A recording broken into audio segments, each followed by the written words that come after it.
Welcome back to Inscryption. I'm Akanar, and this is a special bonus episode of Inscryption because last time we reached credits. We got to experience the frankly mind-blowing finale of Inscryption. Man, we didn't get to see the great transcendence. PO3's plans were foiled, but Grimora got her hands on full file access, and she said, "No mas. This floppy disk needs to go bye-bye," she said. "Out of my game, floppy disk." And the game basically deleted itself, although we did get a very brief glimpse at Grimora's format and Magnificus's format. Those both look like they would be a ton of fun if we could see them in a fully fleshed out state. But then we also saw the unfortunate end for our buddy Luke Carter. Oh my god. I was not ready for that.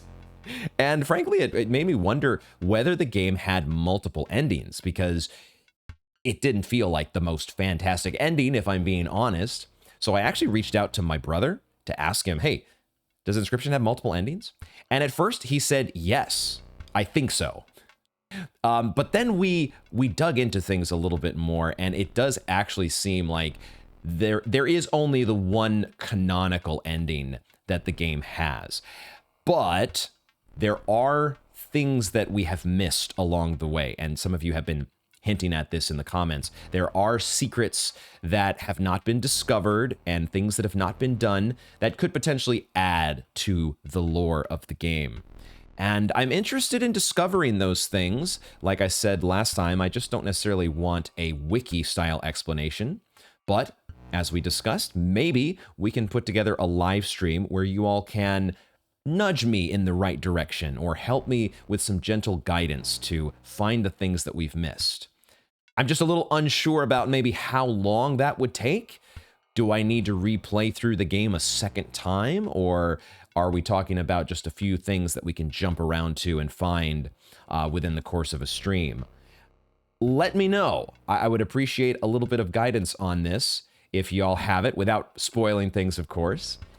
And I also am aware that there was some sort of like geocaching event that happened, I think, when the game was released. Some people in the community were like hunting down clues and putting together things and eventually finding something IRL, similar to Luke finding the floppy disk in the woods.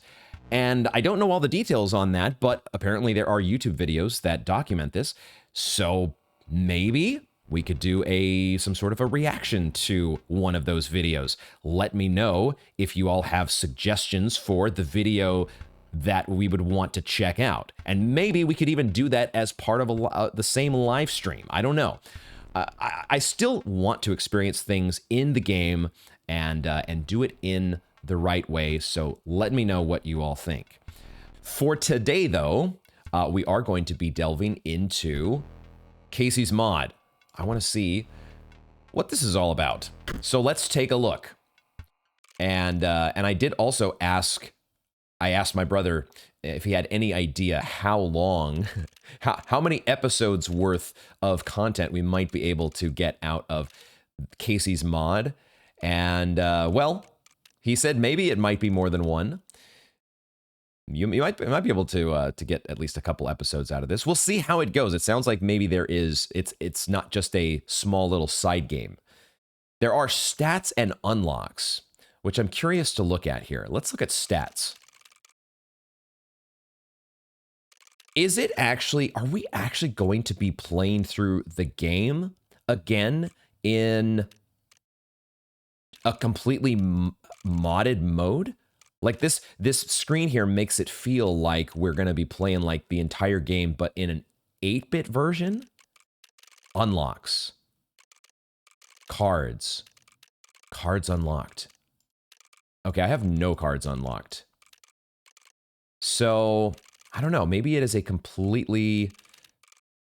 Oh, there is a starter deck that we have. That looks a lot like the just 8-bit version that we played. Those cards are straight out of, although one of them was a stoat, which I don't think we ever had a stoat in the land of the four scribes. Our stoat had freed himself from card form and reverted to PO3 form. Okay, let's not look anymore at the unlocks. Let's just jump into this. It does give us a continue run option. No, I can't click on that. Okay, we have to do a new run. Good. I was a little confused because it felt like maybe we might be continuing, somehow doing this continued run, but in this modded format. No, it is going to be a new game. So let's do it. I want a fresh experience here. So let's see what we're dealing with. Okay, challenge level 1. Challenge points 0 of 5. And okay, so there are challenges. And several of them are locked, but it looks like we have 4 that are unlocked. What does it say at the bottom here? Floppy Z drive floppy disk Kaycee mod loading params. What the hell? What is this up here? Start run.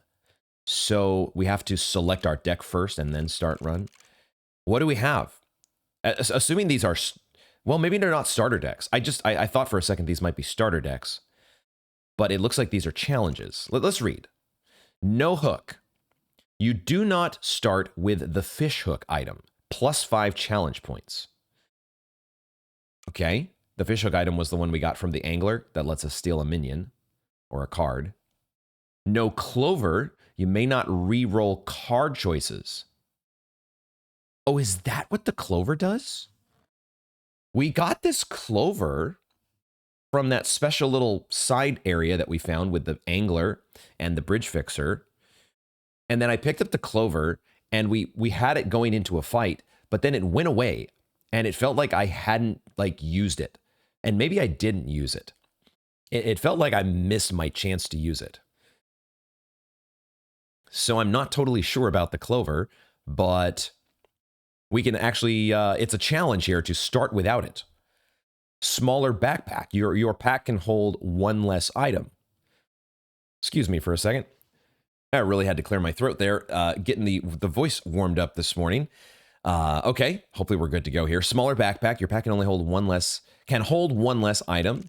And then pricey pelts. The trapper's pelts cost more.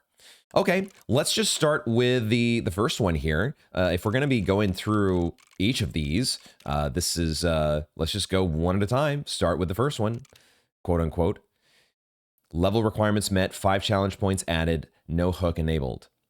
Okay, and it says challenge points 5 of 5. Ah, so I guess this is when we earn 5 challenge points, we're going to go to the next level, and maybe that'll unlock some more challenges. Let's start the run. Oh, I see the little eyes there that have been, that's the one we've selected. Cool, new run. Loading it up. Kaycee's mod. Oh, wait a minute. It's not throwing us into the 8-bit version.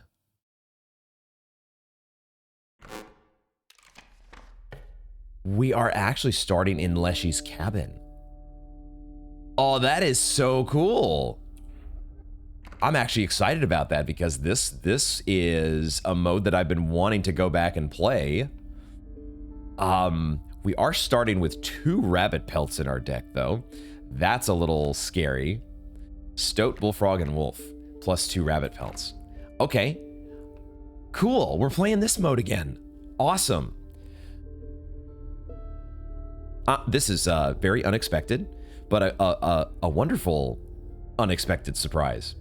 So we have to think about what path we want to choose. We're going to get a card upgrade. See, it's been so long since we played this mode, I'm not even sure what this option was.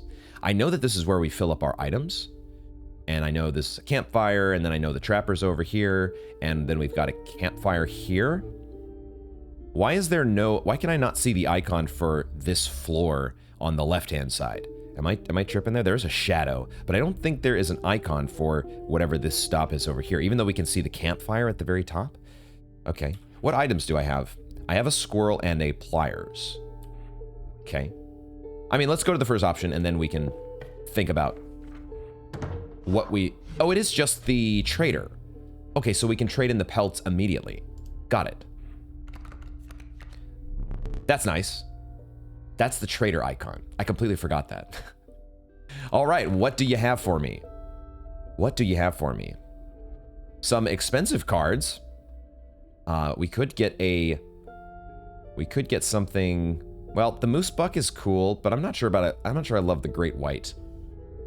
It's aggressive. It is very aggressive, but it does cost 3. The Rat King. Oh, this gives us a bunch of bones.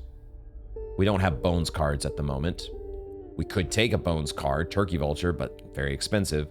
We do have this Kraken over here, which we now know buffs itself based on how big our hand is. Could be very good. Could be a very strong card, especially if you get this down turn 1 and you still have a good amount of cards in hand. I think I might just take this Kraken. I think I like that compared to all the rest of these options. We don't have anything expensive yet for the Black Goat. It would be kind of nice if you could pick like 2 things at once here. Maybe I could. Like I have this idea that the Rabbit Pelts, I'm gonna choose 1 card and then these are all gonna go away. And then I'm gonna get a new set of 8 to choose from. But I actually don't know that for sure. This is one of these, like, I don't have enough experience with the game to know.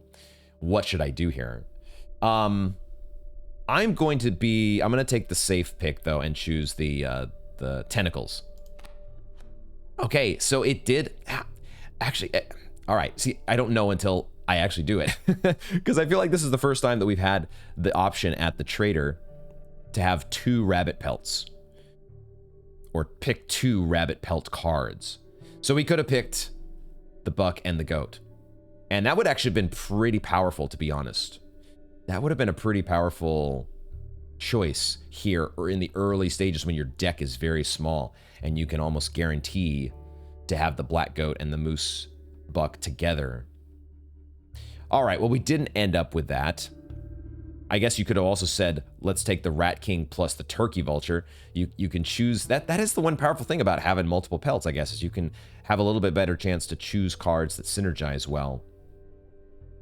For now, though, I'm gonna try to keep our deck on the cheaper side. I'm always a little wary about having the dead cards in hand that you can't afford to get onto the board. So I think I might go with the Elk Fawn here, as opposed to the Kingfisher. Let's do the Elk Fawn. Even though it's not the strongest card, it'll get us started, I suppose. Now, we don't need any items, so I don't think I want to, and I don't know how many teeth I have, so I kind of feel like we want to go to the right, but we will be facing a tougher fight if we do that. But let's give it a shot. We do have 2 items. The question is, will the campfire have the same mechanic of letting us continually gamble? Can we enhance? We can enhance the power at least once, but then will it let us continually enhance the power?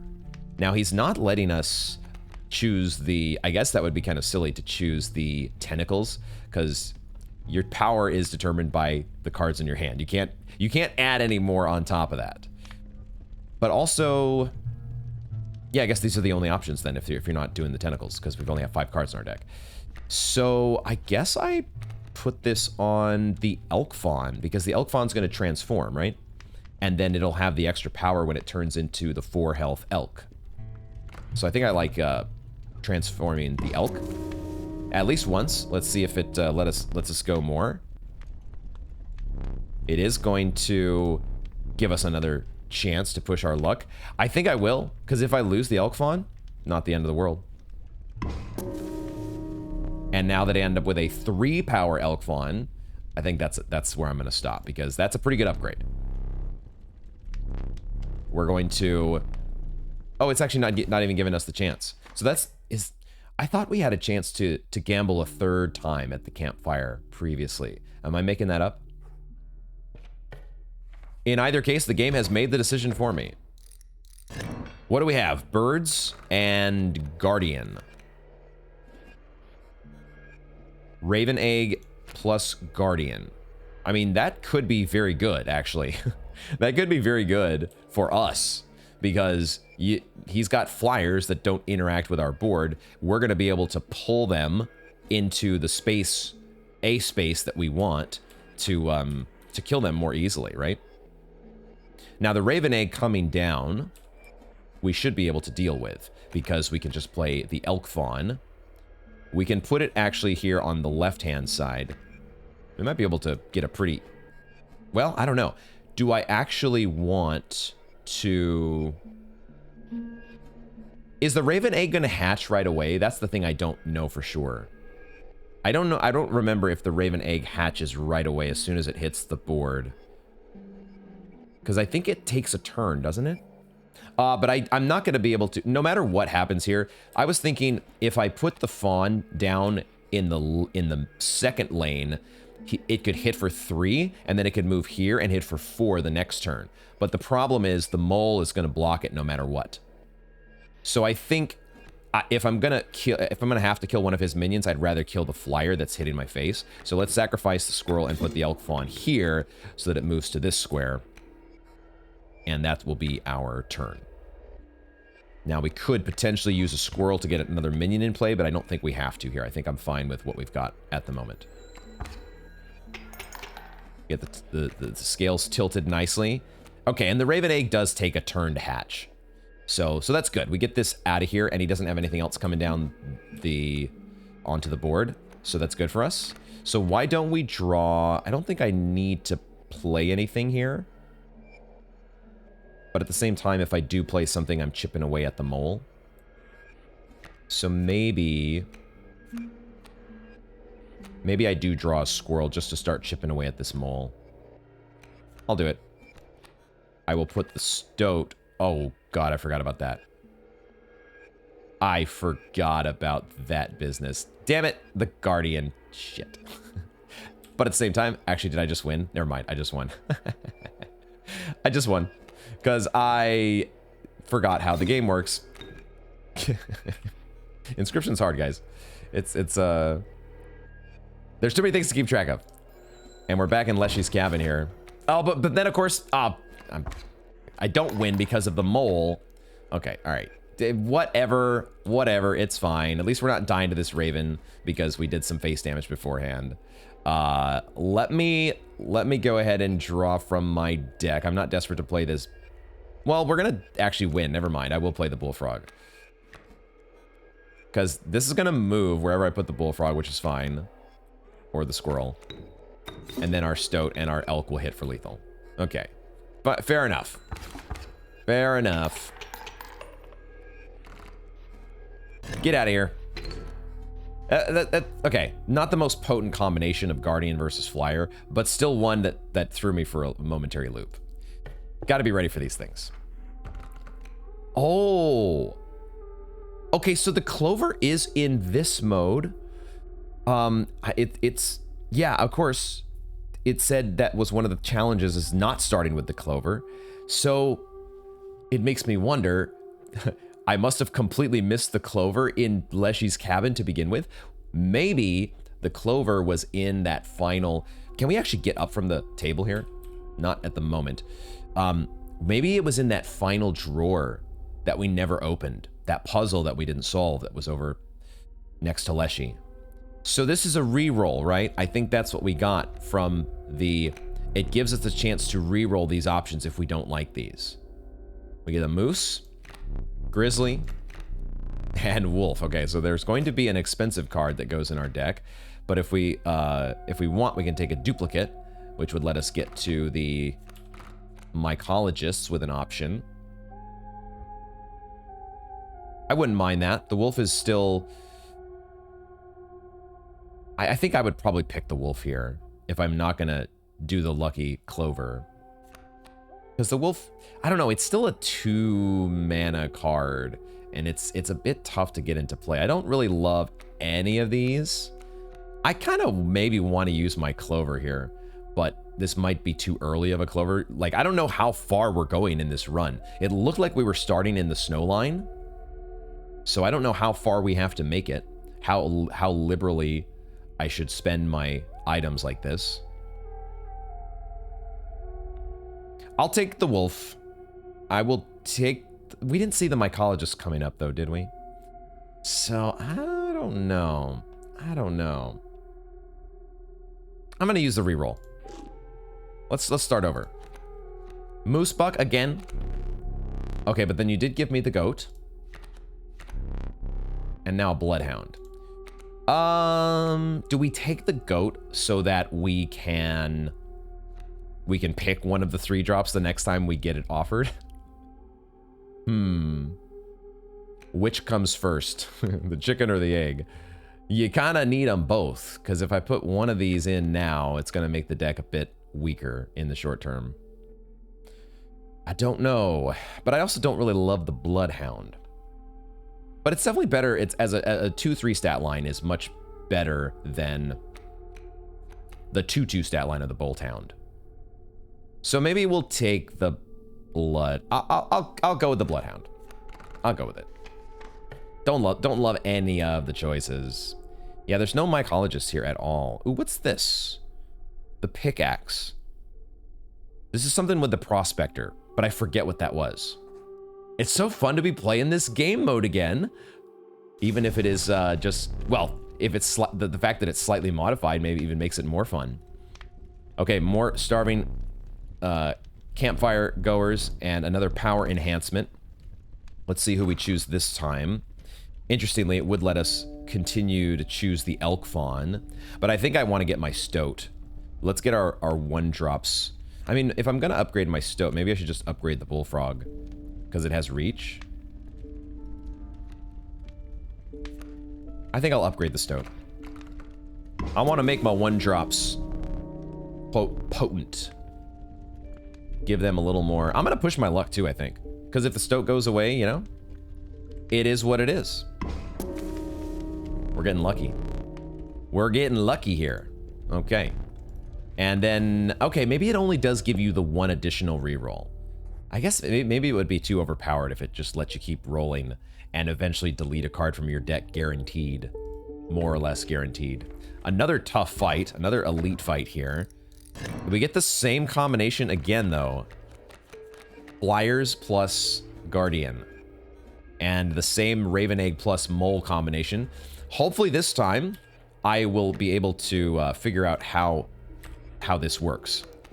I have the Kraken in hand, so I do have an incentive to try and keep cards in my hand. And maybe that's what I'll do.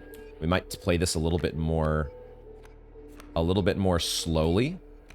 We'll start with the Kraken here, and hopefully it will kill off the Raven Egg next turn. It should kill off the Raven Egg next turn. Let's go ahead and draw from our deck, but we're not going to play anything. Let's just let the board keep the Kraken the way it is, and especially because we know that Raven Egg is going to move if we play something else. Although if we played it in front of the mole, it wouldn't move, I suppose. But I did not draw a squirrel, so I don't have anything to sacrifice if I don't use my squirrel bottle. So let's just, there's nothing else being played by the opponent, so this is fine. And then I guess he's not playing anything else, period. So I'll draw a squirrel here, and now this will be 4 attack, and it'll kill the mole. Okay, and we just win. These elite fights are on the easy side at the moment. It's better for me to get the elk fawn in play. Any 3 attack that I put on the board is better than what I already have. Because I spend 2 cards, which debuffs the Kraken, but then I add an additional... I get 1 extra power than what I had. So this is worth it. And we get the overkill. Extra teeth. Man, these elite fights. We must be in the early stages here. Even though it looks like we're in the snow line, this must be something that's not going to be over with in just a few floors. We shall see. Wait a minute, I get the clover at every card choice? What? Hello? A raven and an ant queen. I don't want those. Maybe I take the grizzly now and hope I get a black goat. Maybe. I do like the stat line on the grizzly. It's just getting it in play. But, you know, I'm just so hesitant to sacrifice my 1-drops But that's kind of what they're there for, right? The deck is meant, you don't have to have exclusively squirrels to pay for the grizzly. I'm going to take the grizzly in this case, and we'll have our first 3-drop, and then when we see a black goat offered again, it will now be good for us. Okay, another campfire, and then we're going to have a chance to sacrifice a card, put a sigil from one card onto another. And that's probably what I want to pick. We're going to have to add another card to our deck along the way. It'll be a random card of a certain cost. There's an item refill over here, but once again, we're not using our items, which is usually the case. Let's go to another campfire. Kind of hoping I get a health upgrade this time. There we go. Thank you very much. I would like to probably enhance the health of my elk fawn. And now that I've maybe, or I could put it on the Kraken. +2 health on the Kraken wouldn't be bad either. All of my 1-drops could definitely use some additional health. I think I like the elk fawn though, because this is the one that I want to make sure stays alive so that it can transform. And so I think I will only do the 1 health upgrade here. If they give me a second shot at it, I'm not going to take the risk, because now I've poured a lot of upgrades into this, and this is a pretty strong card for us. So we're going to go ahead and not take our chances. Get me away from these, the hungry survivors. Still no mycologists. Not that we have duplicates. So it makes me feel better about my choice from not taking that wolf a few floors back. If we go to the card sacrifice here, we would have to pick a totem or half of a totem. I have not yet been impressed by totems. I probably haven't seen the strongest combinations or thought of the strongest combinations. We're probably going to choose this path that goes across. That lets us get a campfire, and we get a card sacrifice here as well. So I think this is the route that I like. Let's try to make it through this fight first. A mole and an elk fawn. We'd like to kill the elk fawn. However, I don't think we're going to get a chance to do that, because I don't think we have a way of killing our boulder. We don't have the hammer in this mode. So the elk fawn's going to attack, and then it's going to move to the safety, behind the safety of the boulder. So the best that I can do... Oh, I've got a pretty expensive hand, too. I can get my own elk fawn in play, though, which is going to be very good for us. You are lacking sacrifices. Your boulder cannot be sacrificed. Thank you for the reminder, as I misclick there on the... misclick on the wolf instead of the squirrel. This is a pretty good card, though, this elk fawn that we've got. This is already a pretty decent card, especially now that it's going to just kill the mole. And then it's... we'll be able to deal with this elk fawn. Maybe. I need to draw a squirrel this turn, I think. And then next turn, another squirrel to be able to play the wolf and kill the elk fawn. If we kill the mole this turn... Also, though, are we just hitting for lethal? We are hitting for lethal, aren't we? Oh, no. We're going to kill off the elk, though. We're in good position. These games so far are not proving to be much of a headache, because the opponent is not really putting us under significant pressure. So we're just controlling the board and eventually taking care of business. Easy game. Cool, it is so much fun to be back in this game mode. Looks like we've got a boss coming up, though, I'm guessing. We could actually re-roll the choices that we get here, if we wanted to. We do have a bones option that we could choose from. It's just going to give us a random card, right? We don't get to choose the card that we see on the next... Is that how that worked? I think I just get a random 1-drop. But I can't remember if it offers me another choice after this. I think I don't know. We're not doing too much bone stuff here, and I'm worried about picking, getting like a turkey vulture or something that is just going to be a dead card for us.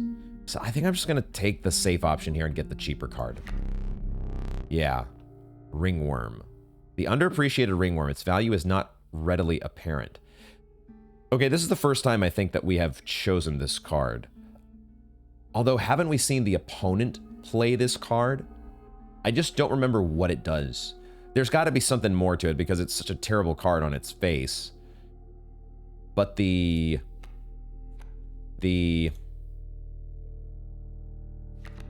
was trying to look and see if there was an explanation of the little...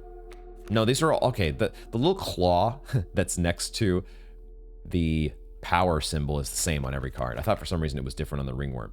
Yeah, this card looks like it sucks. It looks like it's terrible. But also, it's a ringworm. So, of course, it sucks. I don't know. We'll see what this thing... we'll see what this thing does. Let's just keep going. It looks like we are on Act 3, the snow line, because the Trapper Trader is the boss coming up. I want to go this direction because I can't do anything with a half totem. Why would I want to get a half totem? Maybe it would give me a full totem. Maybe it works differently in this mode. But I only know that before we got just half of a totem offered to us. Do we buff the Kraken now? I think so. Let's buff the Kraken. And I think I don't want to risk it with the Kraken. This feels like a good enough card that it's going to be like, what? A 3/3 or a 2/3 most of the time. It's decent as a 1-drop. I don't think we need the extra health on it. And I also don't really want to delete it from my deck necessarily. What I'm not sure is what I am deleting from my deck, because I haven't really given any thought to this yet. I don't know. Let's see. So the sacrifice goes here, right? That's right. Okay, so we have... well, I don't want to sacrifice the Elk Fawn, but I may want to give it... We could give... This is what we could do. We could sacrifice the Bullfrog in order to give reach to something with a lot of health. Or... I don't know, the ringworm? Because I'm wondering, this ringworm, does it transform into something when it dies? It doesn't say that it does. Like, if anything, you'd want this grizzly maybe to have reach. But I don't know, you want your defensive option if you're really blocking flyers. I think this is not really... giving reach to something is not nearly as important here as we're thinning our deck. The Bullfrog is such a crap card that we're just making the deck a little bit more consistent. So whatever we give this to is fine. If anything, I think I'll give it to the Ringworm, just so I have like a cheap chump blocker if I really need to in a pinch. That feels terrible though. Like I'm not getting hardly any value out of that. I don't know. I don't know. I'll give it to the Grizzly. I'll give it to the Grizzly, but I don't love this. It's definitely not nearly as a good feeling. There's nothing like the feeling of giving Death Touch to a Mantis God. But we don't have that option as of yet, so we're gonna have to settle for Grizzlies with Reach. One Grizzly with Reach. If only we could fill the board with Grizzlies with Reach, like the Angler could that once upon a time. Okay, boss time. Let's go. Oh, we got both of our items. And we got the smoke. And we got the Trapper. Time to do this. Oh god, I forgot how good the Trapper music is. Sorry, but today you will supply the pelts. Who let the knives out? Okay, so the strange frogs become traps, right? And then the traps, you kill those off and they become pelts. But that's actually good. You're okay having pelts because then you get to trade in a bunch of stuff with the trader in order to make your board better at the start of the second phase. So losing your minions is just part of the process. Now this is the smoke, not the greater smoke. So we don't get to, we can use this as a squirrel, but it's not the 1/3 that we could have used before with our other deck to kill off one of these strange frogs. So right now, I don't love the idea of killing off my elk fawn to one of these traps, but I may not have a choice if we're gonna play that.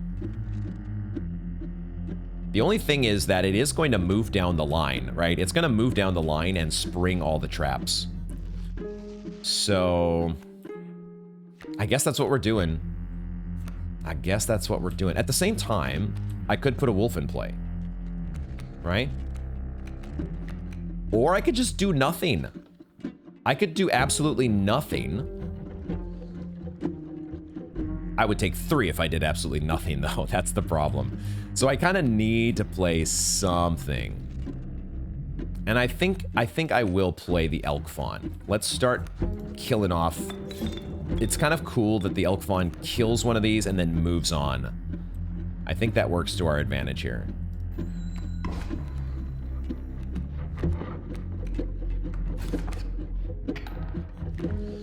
It's going to soak some damage as well.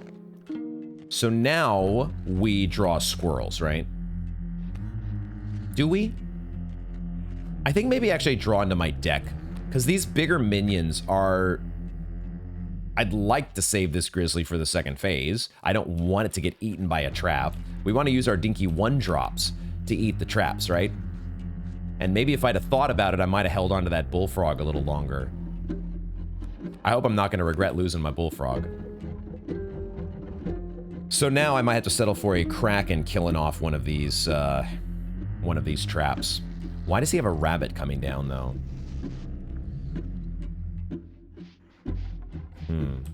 Yeah, our elk and our stuff is going to die to these traps. Our stuff is going to die, but I don't think I have any way around it. To be honest, I'd rather this wolf die than the tentacles. So maybe we hold off this turn.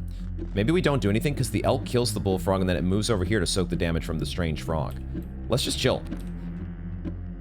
Which we do have a squirrel in a bottle, I have to remember. So at any point I could bring the wolf out this turn if I wanted. I don't think I have to yet though. Let's just wait. Oh, I forgot about overkill. Oh my god, I keep forgetting about the overkill. It's also actually really helpful to us to keep a bigger hand so that when we play these tentacles, it hits for a lot. And maybe that's our, like, lethal into phase 2. So let's just keep drawing from our deck. And just chilling, because the elk is going to eventually die to this leaping trap over here. But that's okay, I think. The stoat is a good target for us to try to clear out some I'm just going to pass the turn here. We want to get pelts. We do want to get some pelts for phase 2. So let's we can get at least 3 at the moment.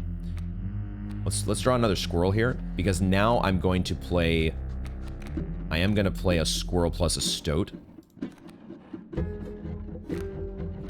in order to kill off this this leaping trap here and get myself another pelt.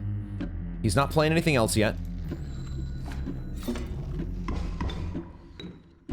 Oh, this also buffs our Kraken, by the way. Tentacles gets buffed by the pelts. Okay, and he still's not playing anything else. So we can play squirrel plus... I need to draw some squirrels here. I need to draw squirrels. Because I think the winning turn here is to, like, play wolf to kill the leaping trap, plus tentacles to hit for lethal. And if he's not playing anything, then we kind of have time to just keep drawing cards. Now, he did play a bullfrog there. I'm going to draw another squirrel. Right now, our tentacles, if we play... Let's see, if we played 3 squirrels plus wolf plus tentacles, we only have 3 cards left in hand, so it's only a 3/3. But I think that's okay. We'll keep drawing stuff to replenish our hand. We'll keep drawing cards, obviously. Don't hit the bell. What am I thinking? I want to play the wolf. Play the wolf to get the trap, and then The squirrel goes here, and this guy goes here. And then it'll soak some damage from the bullfrog, and we'll probably be hitting for lethal on the following turn. And then we'll have 3 pelts. Oh, this does get us a pelt back, I forgot. So this is actually a 4-3. Nice. He's not playing anything besides the bullfrog, so cool.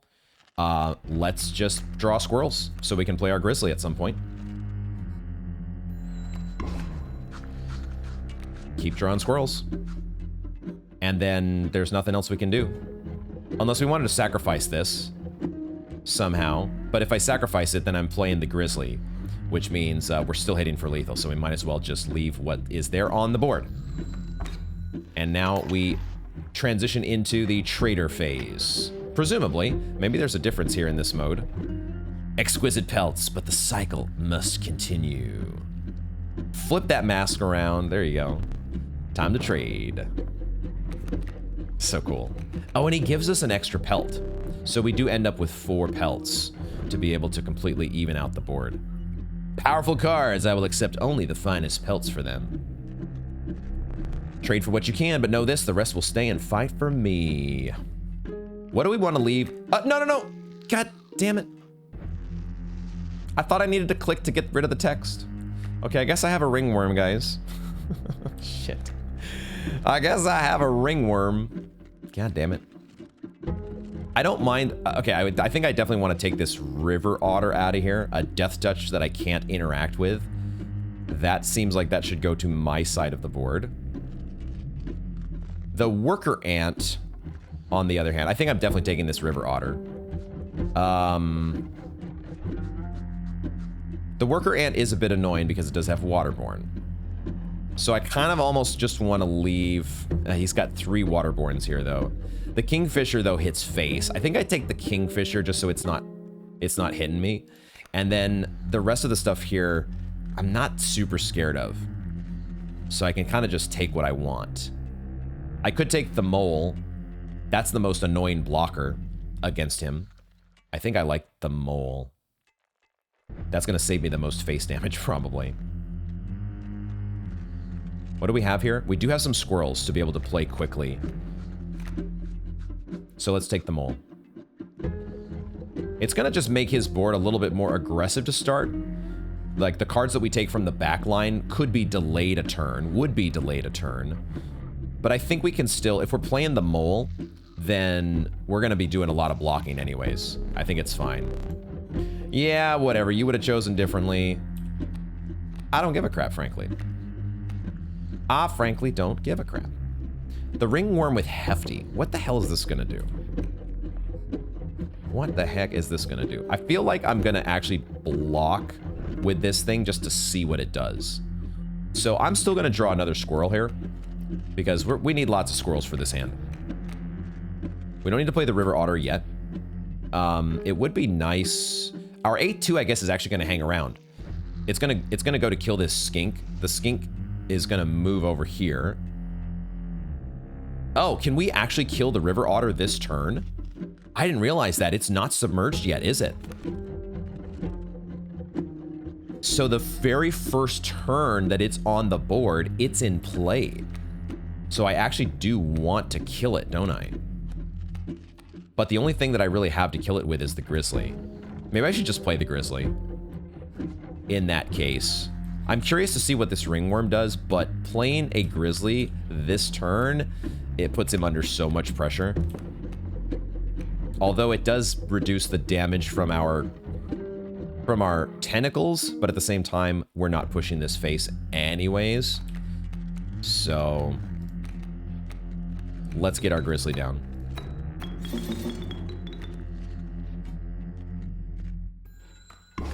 That's such a weird wrinkle, the fact that Waterborne is not applied on that very first turn.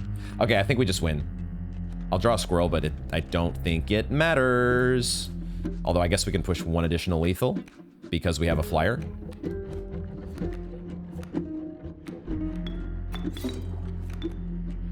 Although, did we push 1? I should have actually just kept both those cards in hand because now I've debuffed my tentacles. Whoops. I played myself. Congrats. Hopefully I still get lethal. I think I still have lethal. All right, I think we got there. Whew. Okay, but now what? We got the win against the Trapper Trader, but are we going into Act 4 like before? Going back into Leshy's cabin? Sort of? I don't feel nearly as good about this deck as I did about the Mantis God deck. I think we're actually going to be in for a challenge this time compared to what happened the first time around. This one is actually going to be tough. You're the first in a while to overcome a boss. As a reward, you're granted an opportunity to select a rare card. Choose carefully. Okay. A Gek. The uninspiring Gek. Child 13. Did we ever actually put this in our deck? And there is Ouroboros in this format. Oh, it's eating its own tail. I don't think I got that from the other card version. The Eternal Serpent, death strengthens it forever.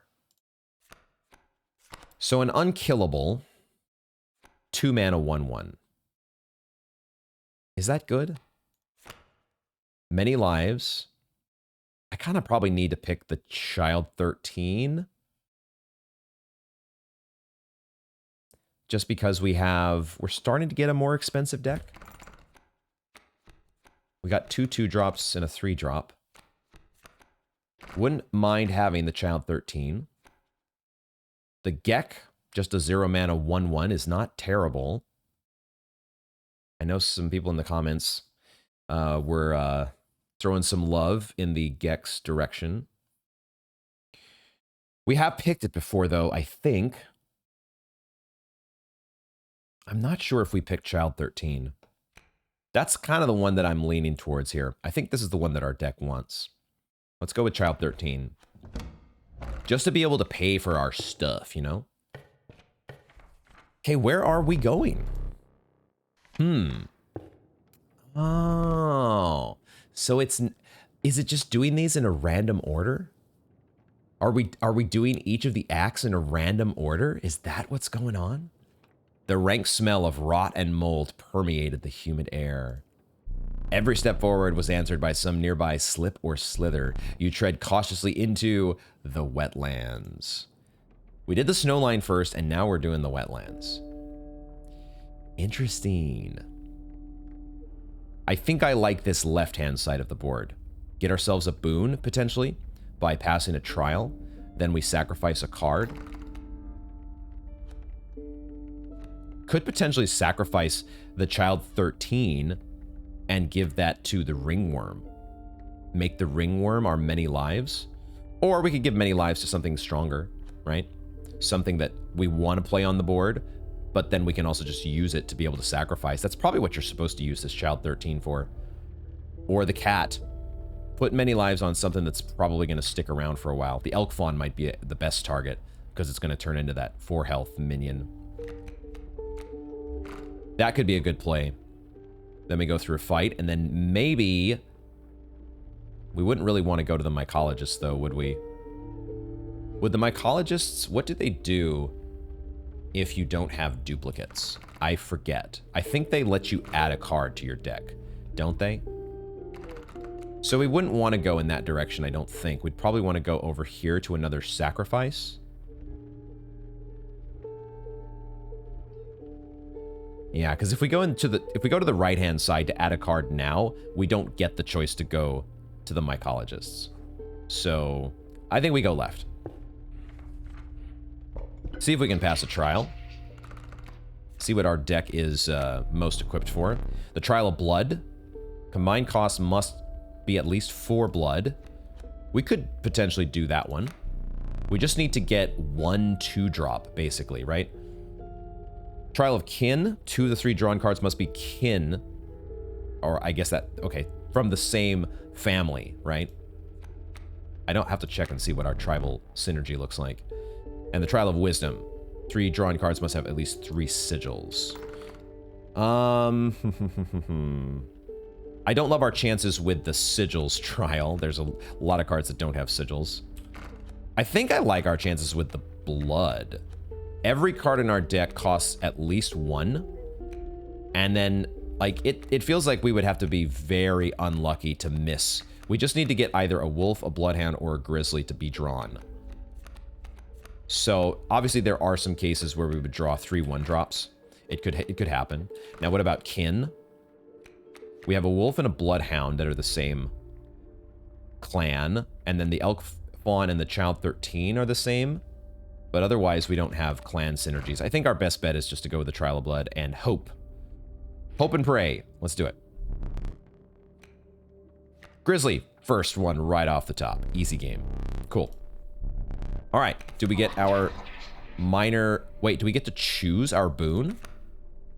Oh, wait a second, we're getting a card. Why did I think we were getting a boon?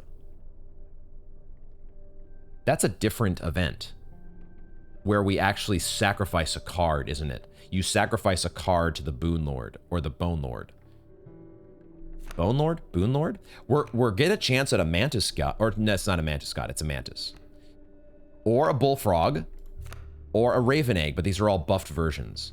They get 2 sigils on them. So this Mantis has many lives, it's bifurcated strike, and it's reach. It's kind of an awkward combination of sigils. The Bullfrog has an item that it gives you.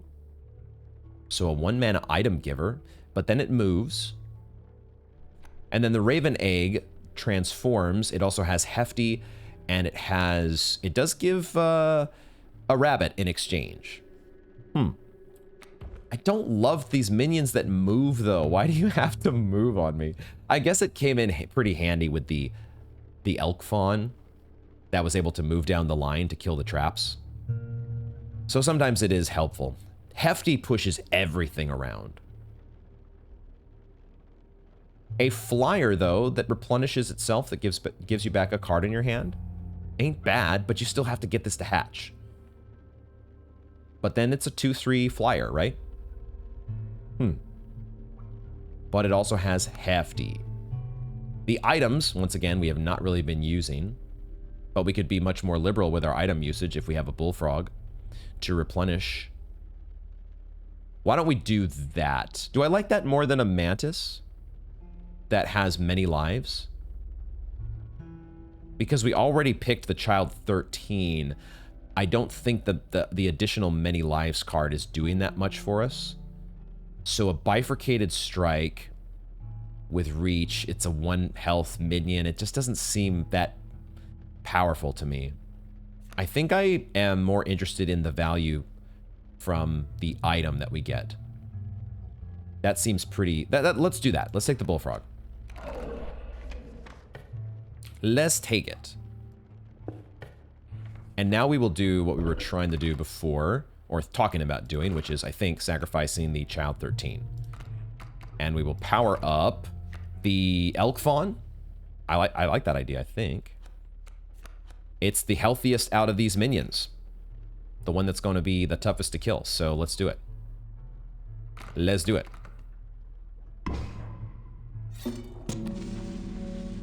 Cool, cool, cool. So they're doing these acts in a random order. Maybe it's random. Like, maybe it's actually just reverse. It may not be random. Whatever the case may be, we're not doing it the way that we were before. So we probably still have another act after the wetlands. Okay. I have my tentacles, and there are bees coming at me, but one of them is going to be blocked by the Grand Fur, and then the other will be killed off by my tentacles eventually. So we'll get our 1-drop down, and then we're going to have to draw some squirrels to be able to play the other stuff. So yeah, the tentacles card is potentially very powerful, but it does make your hand a little bit awkward. Or it gives you an incentive to hold on to cards, and it potentially makes your plays more awkward. Or it makes your plays a lot more powerful, depending on how you look at it. Because right now, I could just hit for 4, and it's probably what I'm going to do, because I am taking some on the backswing, because this Grand Fur is going to go away from the Mantis. The Mantis will hit the tentacles and the Grand Fur, and then I'm taking 3 from bees. It's a race that I'm still kind of winning. This Mantis is a bit of a problem. I need to figure out a way to deal with that. So I would like to... I think this turn I'm actually going to draw from my deck to see if I can get something that's a little more... Yeah, like an Elk Fawn. I like the idea of having the Elk Fawn in play. Yeah, this is actually going to work out really well because, well, the Elk Fawn also gives me sacrifice fodder. So I'm going to put the Elk... Wait a second, do we just win? I'm a dingus, aren't I? We just win. Yeah, the Elk Fawn is really good because it just kills the enemy.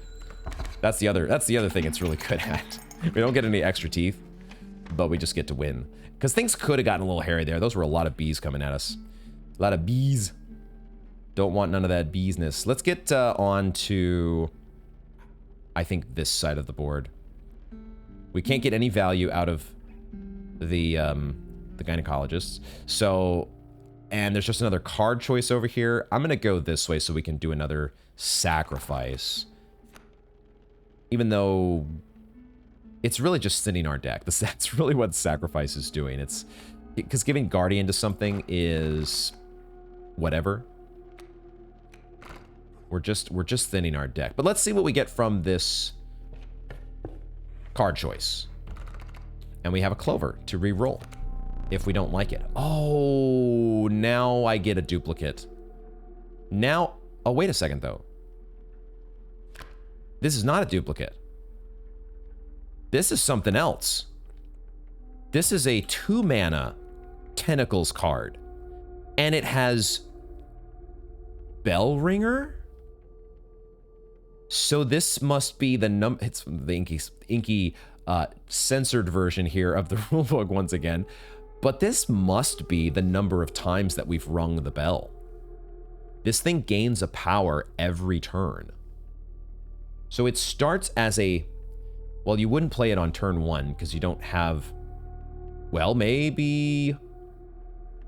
I suppose there might be a world you could play it on turn 1 if you had multiple many lives cards in your deck. But I don't think in our deck this is going to work. We only have the Elk Fawn. And I would have to use one of my items. I'd have to use my Squirrel in a Bottle. In order to get this on turn 1, you don't really want to get it down on turn 1 anyways, though, because it's just, if I am interpreting this correctly, it's just a 1/3. So really, it's going to be a 2/3 on turn 2, and then it's going to just keep getting better? That's kind of interesting. I might be down to pick that card. Corpse Maggots, we see this one again. The inevitable maggot, they will lurch forth from your hand when your creatures are killed. It wouldn't be the worst thing ever. It wouldn't be the worst thing ever to have a corpse... Wait a second. Corpse Eater. If a creature that you own perishes by combat, a card bearing this sigil... Oh! A card bearing the sigil in your hand is automatically played in its place. Have we seen this offered before? I don't think I understood what this did. I was thinking it wouldn't be bad to have a bones payoff. Something to spend our bones on. This just goes on the board when something else dies. Huh. I kind of want to try that. There's also the cockroach. The unkillable. So that would definitely be a bones payoff. We would really be able to spend our bones on that sucker. I think we're taking a bones card here. This Kraken, this version, the Bell Ringer Tentacles, does interest me. But it's another 2 sacrifice card. Even though we might be getting rid of this Bloodhound coming up. We could also sacrifice one of these that we pick, right? If we pick... What I could do here is I could take... Oh shit, I already gave a sigil to the Grizzly though. Damn it. That would have been a cool combination. Corpse Eater on a Grizzly or some other expensive card. Dang. Missed opportunity. Unkillable. Would I want to give that to something? Giving that to this Tentacles card here wouldn't be terrible.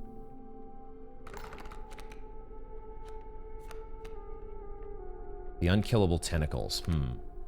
I can't give it to the ones that I've already enhanced, right? So I would be giving it to... I'd probably be giving it to the tentacles.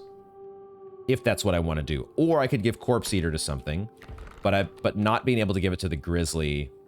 That would be one reason not to give a subpar enhancement to a card like the Grizzly. Like, Reach is whatever. But now I've missed out on my opportunity to actually give it an enhancement that works well. So, you got to think about that. I think I want to... Because we do have... I can't check the map yet. But we're going to be able to sacrifice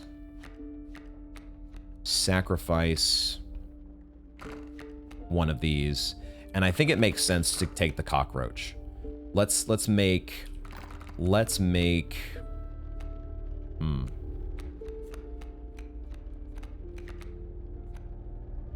I don't know. It just doesn't feel like we're doing broken stuff yet. I suppose that's the one thing I'm thinking about. We're not really doing anything near close to what we were doing with Poisonous Mantis God. So these cards just aren't thrilling me, but I kind of have to settle for something. So let's go with the cockroach. And I think I will do what I was thinking of doing, which is we're going to sacrifice the cockroach. Because it doesn't... Giving something Guardian feels weaker than giving something unkillable. And I don't know that I'm going to be able to afford the cockroach with this deck. So, giving something... I mean, I might as well put it on the Kraken, right? It's kind of my best one-drop. I'm just worried about having this, you know, playing the Kraken over and over as unkillable. It's going to start to kind of just get weaker. Each subsequent copy is going to get weaker because you're going to be playing out your hand, aren't you? Or you're not going to be able to keep your hand. You're going to at least have to pay a squirrel to get this thing in play. Unless you're getting it back in play with the Elk Fawn. That is the thing to think about. You might not have to spend a squirrel if your unkillable minion is getting this back on the board. We'll put it on the tentacles.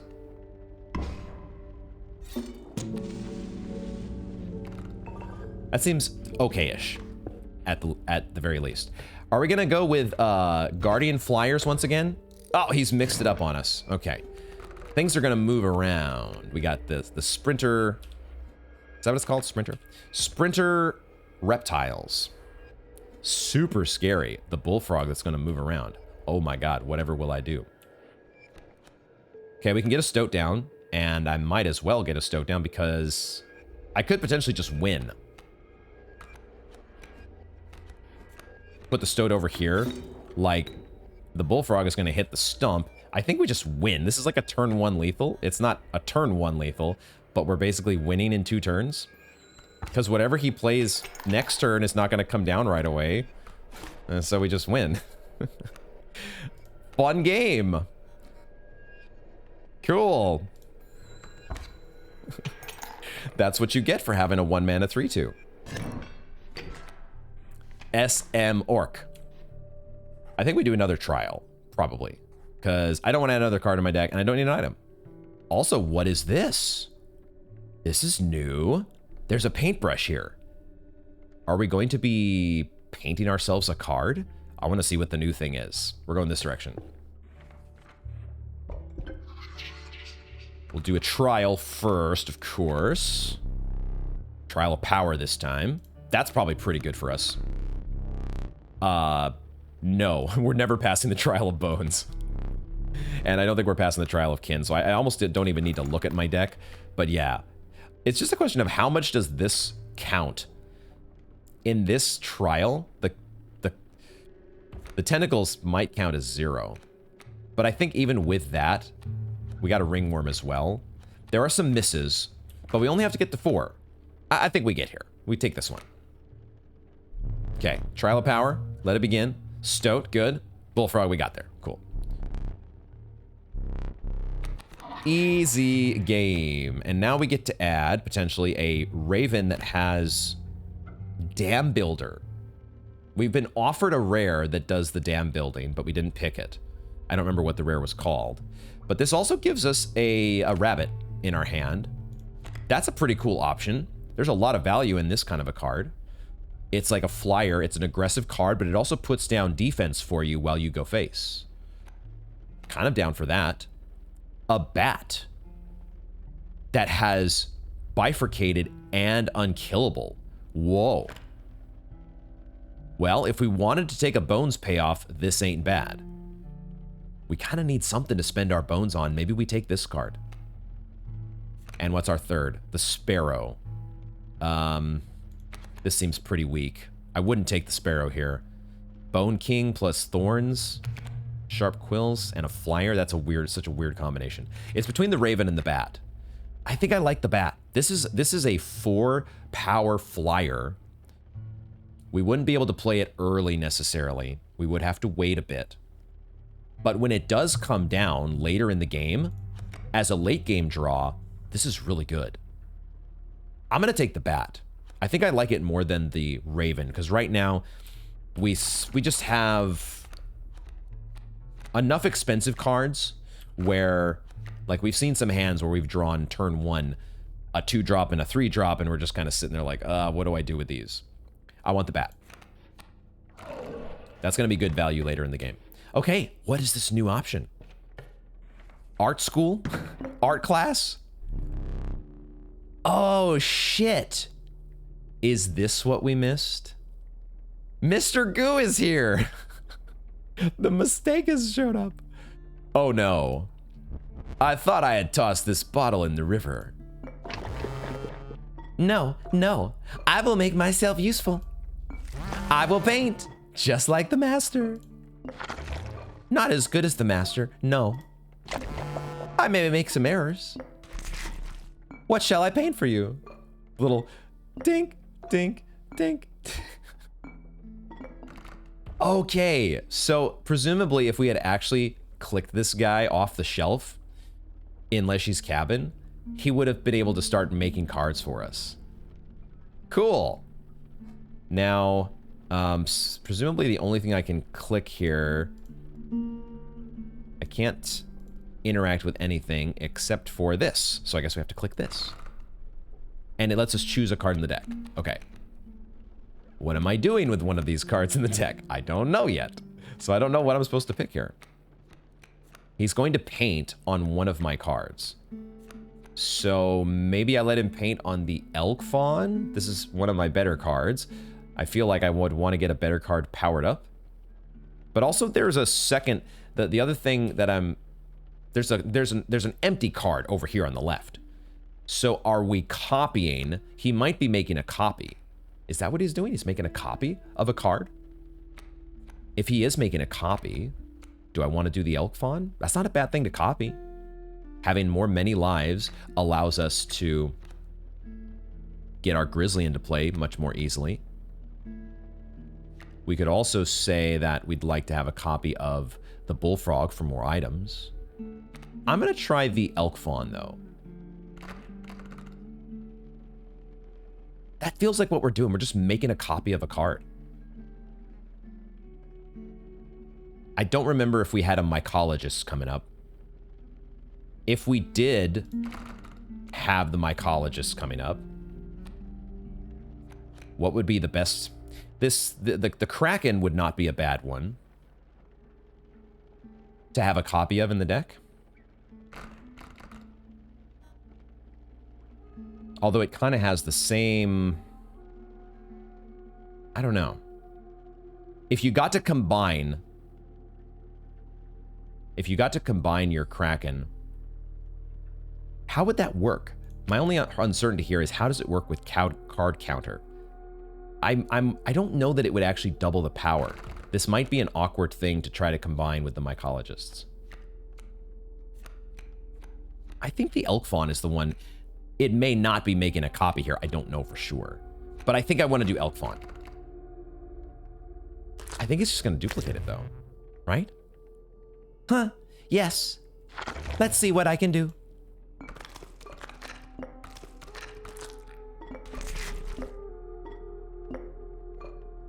Okay, not quite. It's close. but a little bit different. He changed the sigil. The upgraded sigil, that is. The inscribed sigil. What do you think? Would the master be proud? It's also a little bit goopy. Yes, the master would be giving you an A+. Please say yes. Yes, totally, you nailed it. Is it just like your card? Is it good? God, this guy really just wants somebody to say, I'm proud of you, son. Enough. Don't make me put you away again. We finally have found what Mr. Goo does. I'm so sorry that we left you on the shelf. Oh, there is a mycologist stop coming up here. There is a mycologist stop. Oh, shit. Oh, shit. We might actually be able to see and get that into action. Or get our elk fawns combined.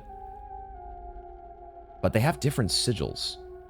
They're both elk fawns, though. Shouldn't it let us combine them? How will that work? I don't know. What I know is that I could get a turn 1 tentacles, and I guess I will do that because then these bullfrogs are not both hitting me, and I get some early face damage. Okay.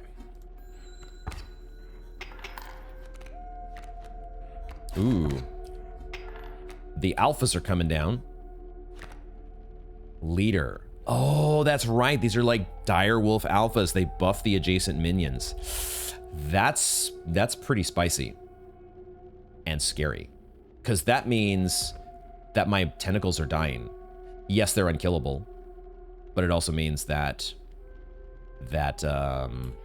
well, I'm gonna get some bones though. I'm gonna get some bones. That's not the worst thing. I'm gonna draw a squirrel here because I can't play anything if I don't. I wouldn't be able to play it whenever I get from my deck, unless I sacrificed the tentacles, which I could do. But I'd rather just kill the bullfrog, I think. Let's draw a squirrel, and then the following turn we can play a squirrel and tentacles. This turn we'll just pass. We'll take a hit from the bullfrog, but we'll at least kill. We're doing overkill damage, but this alpha's still going to be alive, and it's going to be buffed by this alpha.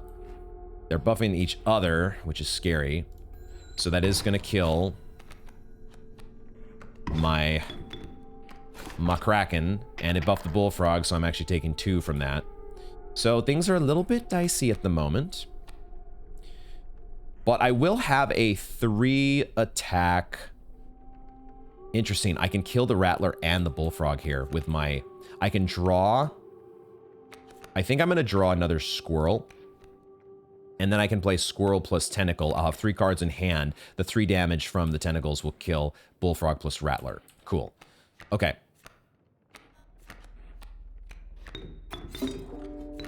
Okay, I'm liking the unkillable. I'm liking the value that we get from that. We take another hit to the face, but we're still alive for the moment.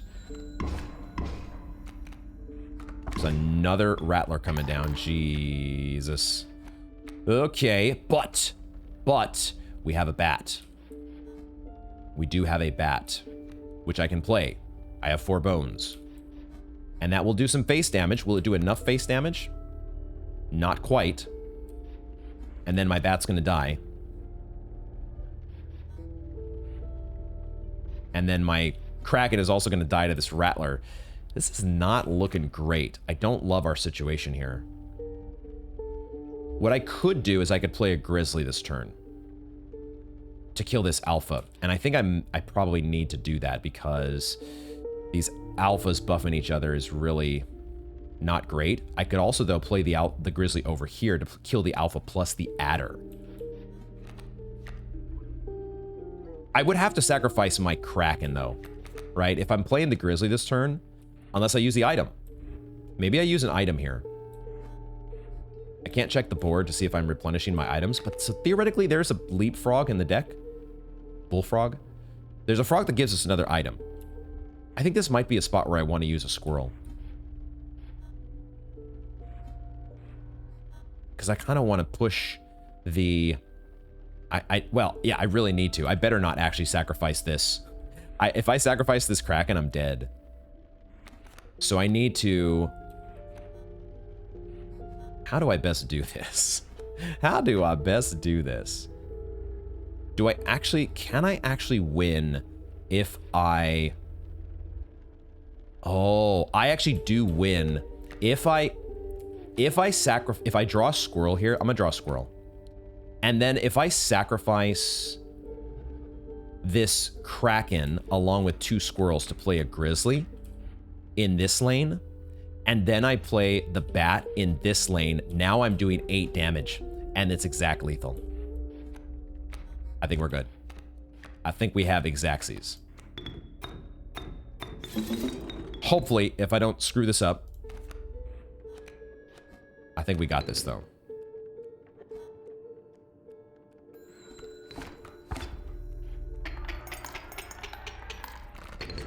Cool.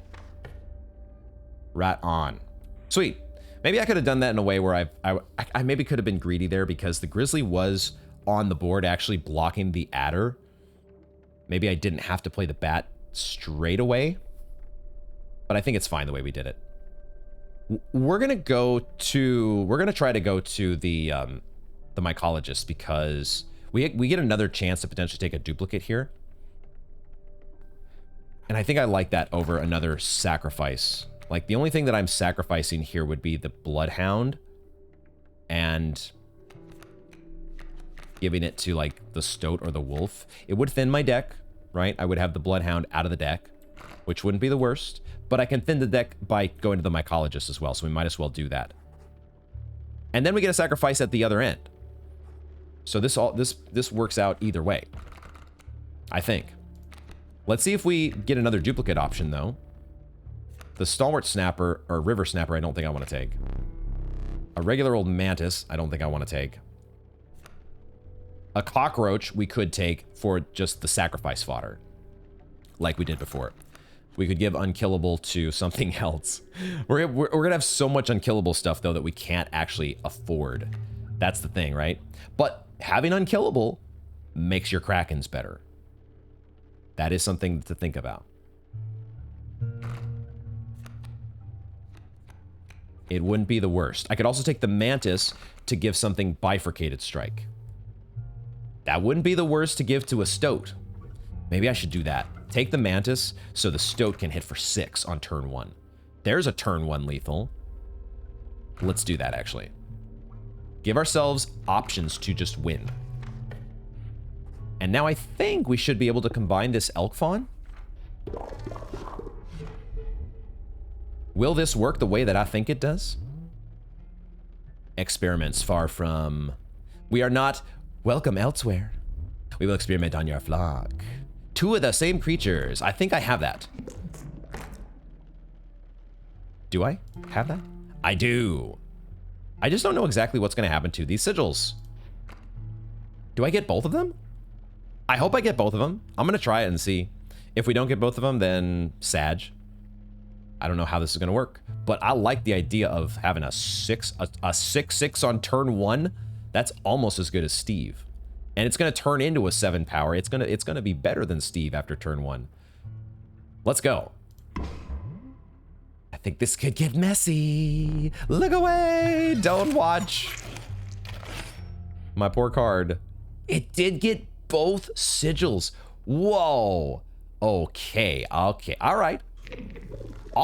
This might not be the broken Poisonous Mantis God deck. Starting to feel pretty decent, though. Starting to feel like it's not too bad. Even if we're not doing insanely broken stuff. Sacrifice the Mantis. And, yeah, give it to the Ringworm. That's exactly what I want. All right, Stoat, get in there for the turn 1 lethal. Put this thing in my hand, please. RNG gods, listen to me. Because we have the Angler to deal with. And I need all the help I can get. We have our 2 items. Ready to go. We got the smoke. So we can afford our bat much sooner than normal. Let's get in there, though. This is so fun playing this mode again. I've missed it. Go fish. Cool, cool, cool. It's even nicer having now when you get the tentacle in against the bosses because, oh, wait a second though. We drew our turn 1 lethal. Is it too fast too soon, guys? Is it too fast too soon? Dude, this Stoat is actually crazy in this spot because he's still gonna want to hook it, but that's okay because he's not going to, there's gonna be a bait bucket in front of the Stoat. Let's see how this works. But I think this is awesome for us. I think this is actually just like insanely good.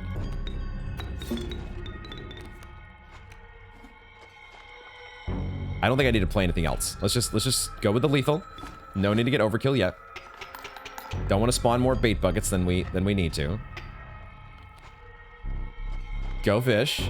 The single bait bucket, which is not going to get hit. That's what's insane about this, because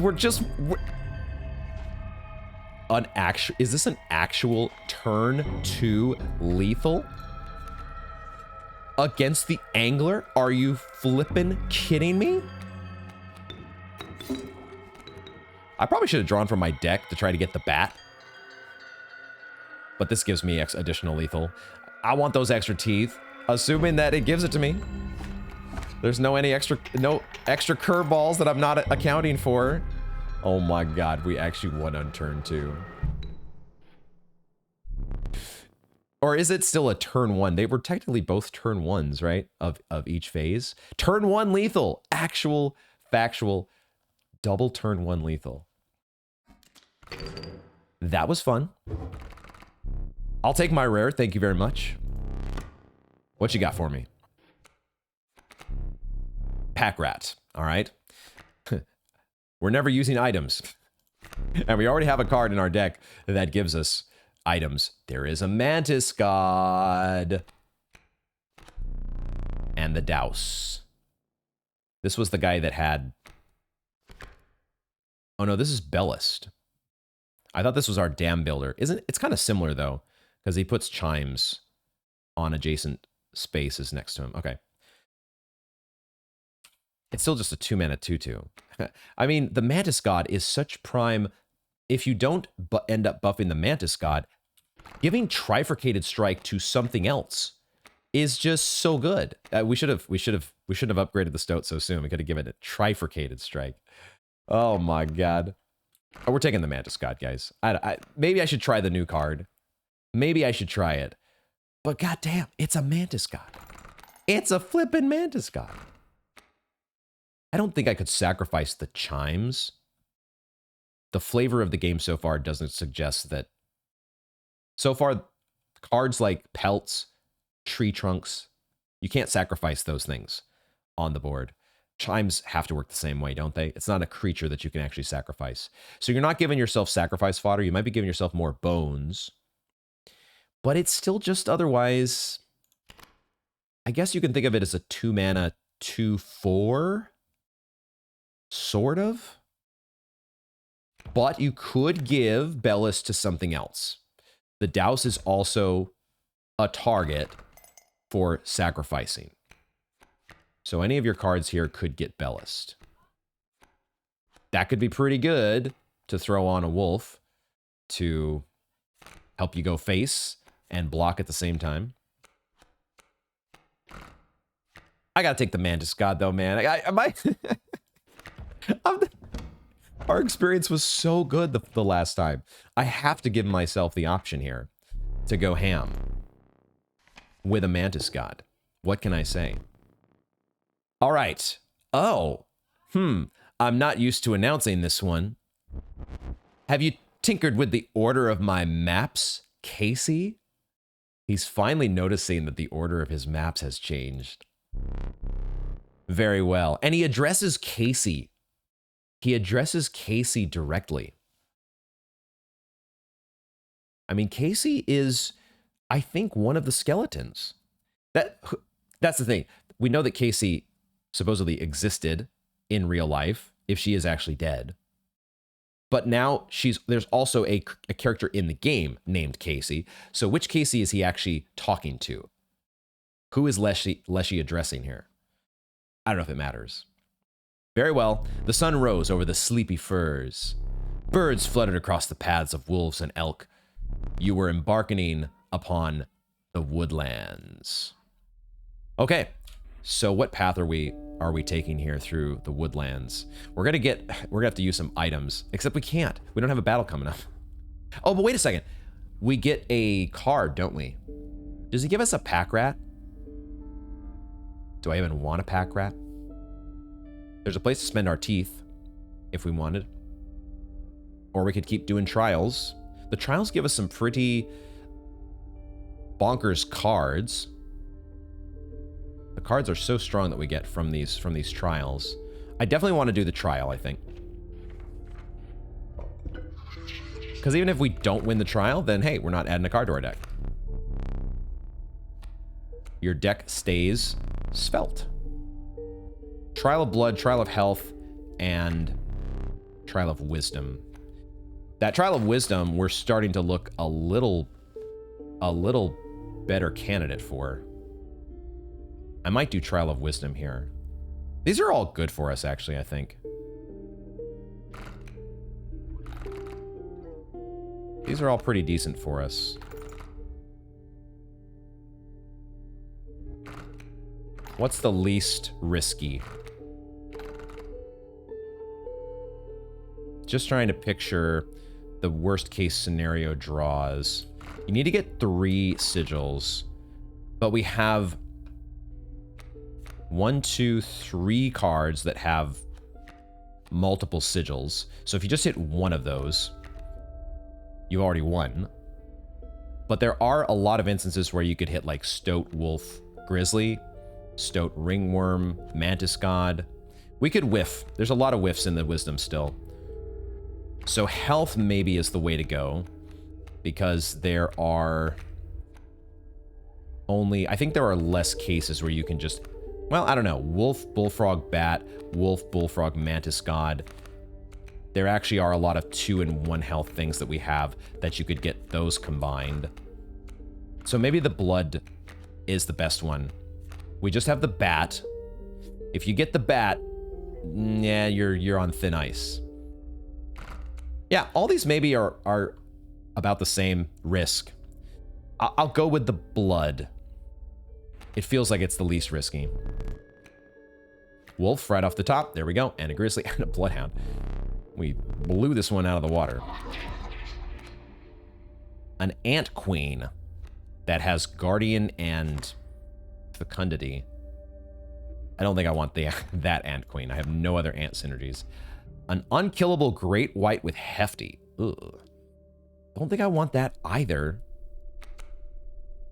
An Alpha.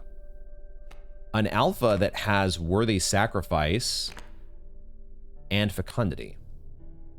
So it costs 4 bones. This would be our second bones payoff. A little bit risky. Does have the triple blood, but our deck isn't that expensive.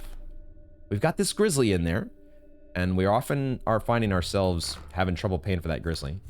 But this is not a card that you readily want to sacrifice. You want to get the buff value. Buffing your minions. Man, these all kind of suck. Now I kind of wish I would have lost. I don't want these in my deck. An Unkillable Great White. I don't love the Hefty. Pushing all my stuff around. I think it's definitely not the Ant Queen, though. Now, at the same time, when a card bearing the sigil is played, a copy is created in your hand. It sort of buffs itself, but it's still a 2-mana 1/3 on its own. I can't do that. I think I have to take the Alpha. But I don't... I guess, you know, if there's no downside to it replacing itself, but it's just that I know there's going to be situations where we've, like, drawn this and a Bat, and now we're, like, super starved for bones. Now is when I do need something that has Bone King. I can't skip here, so I guess I'm taking the Alpha, but I don't love it. That felt like our deck just got a lot weaker. What do we get from our items here. Wait a minute. Oh, I can? Oh, shit. I thought I had a maximum of 2 items. Did we not start with... What was the challenge in this mode? We don't get access... Oh, we don't get access to the fish hook. But that doesn't mean we can't get a 3rd item. Oh my god. I literally thought we had a maximum of 2 items this whole time. I did not think we were going to be getting anything here. Holy shit. Okay. I guess I'll take a boulder? A second pliers? This only tilts the scale by 1, right? As opposed to the knife, which tilts it by 4. But we've never had this item. The bird leg fan. Maybe we should take this to just push for a surprise lethal. Let's try the new item. Although I don't think we picked the boulder either, but I want to try the fan. Let's just have that in our back pocket for a sticky spot. A sticky situation. A sticky wicket. Well, now which way do we go? This looks like a normal fight over here.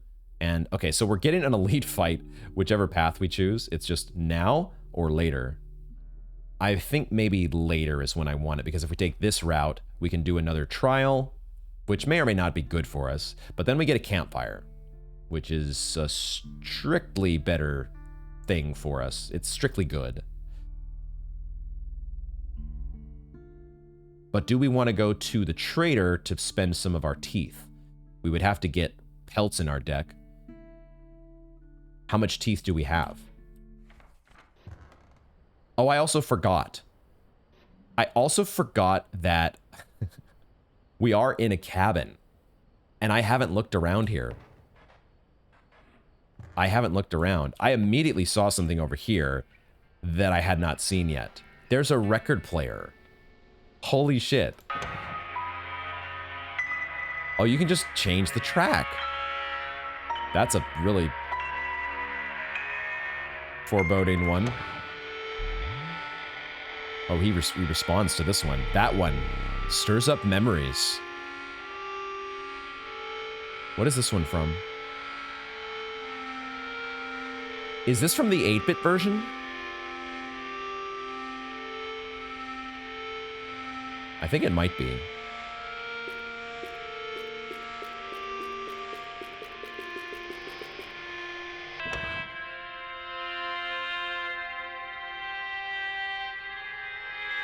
You can change your background music at any time, huh?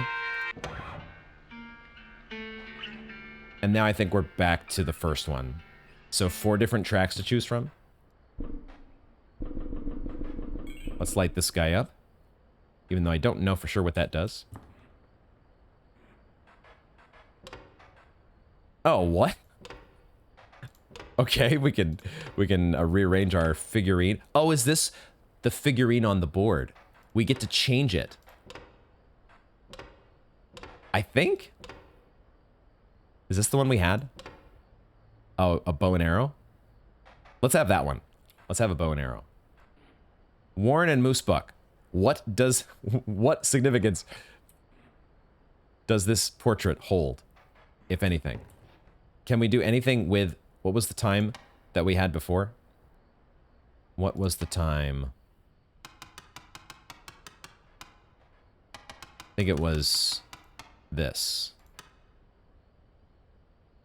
Maybe? I'm not sure now. But we've seen that the cuckoo clock has different times that it activates from, depending on what mode you're in. So presumably, Kaycee's mod would have a different cuckoo clock combination. 273. That was the safe combination, wasn't it?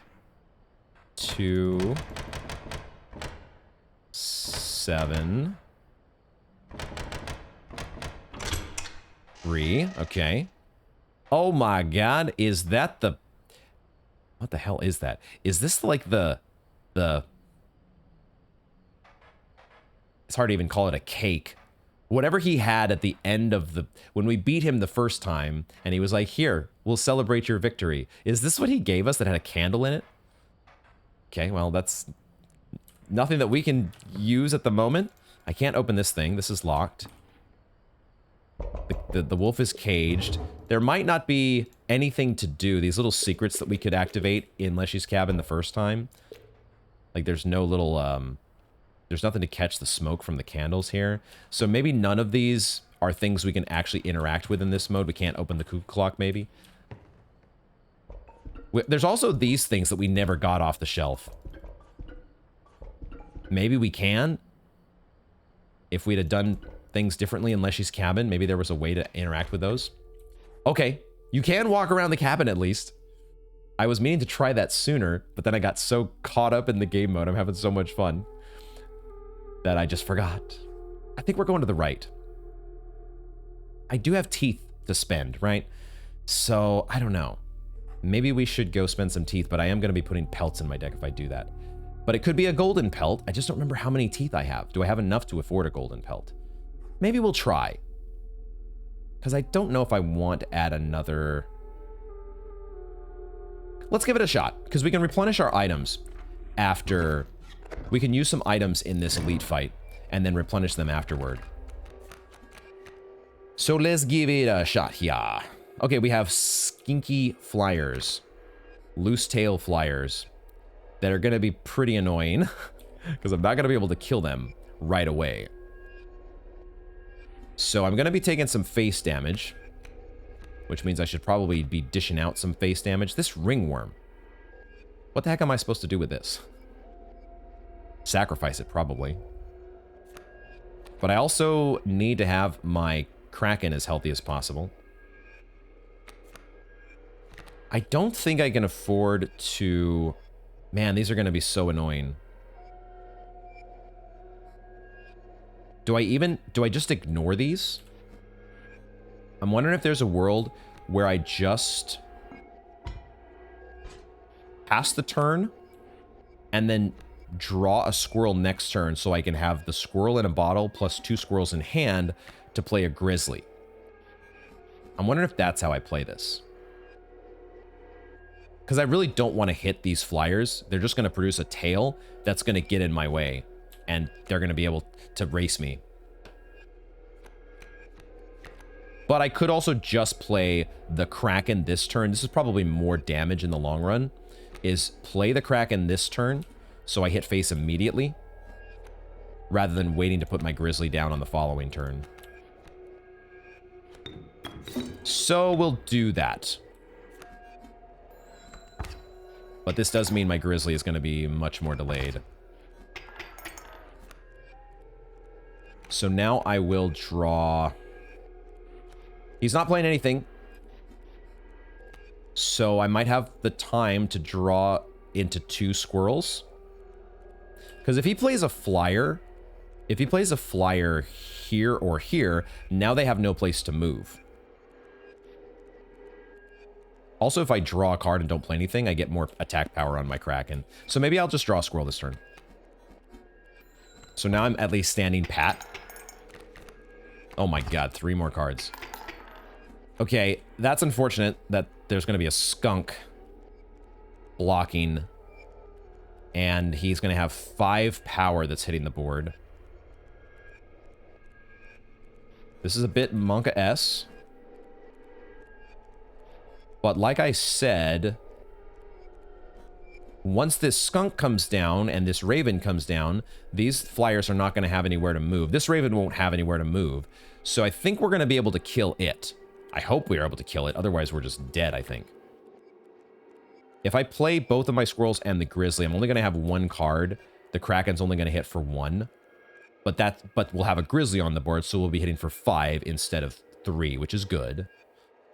But then this skunk is going to be blocking the tentacles. I think that's still the best play for us.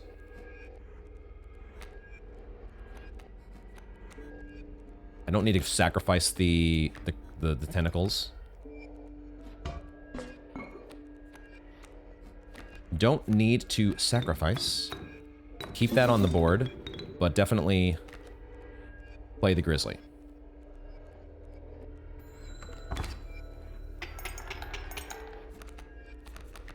Jesus Christ.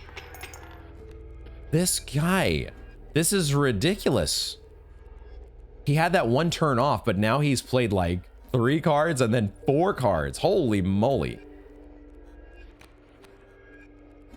Okay, at least the scale is still tilted in our favor. I'm just not quite getting overkill on this porcupine, which is unfortunate. So I'm not pushing any face damage this turn. Now is when I do need to draw from my deck.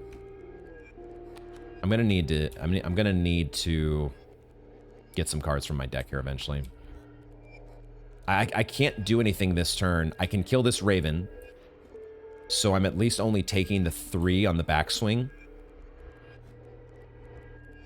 We might still be... Oh, but then I'm going to be facing this Porcupine. That's the problem.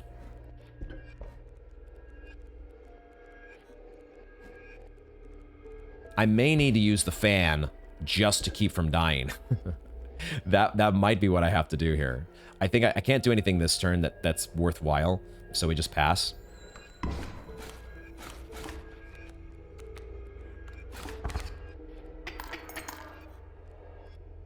And now I have to draw from my deck again, I think. Or... Now at least I'm going to kill this Sparrow. Like, he keeps playing cards. Good lord. This guy has no chill. At the same time... I could use my fan. And actually, I would win if I use my fan. Because what I can do... Oh, no, I can't. No, if I draw a Squirrel, I can't. If I draw a Squirrel, then I can sacrifice the Kraken and the Squirrel to pay for the Wolf, and then I give flying to everything. None of his stuff has reach, so I'm pushing 7, which is exact lethal. I think we do barely win. Holy shit. I think we are okay.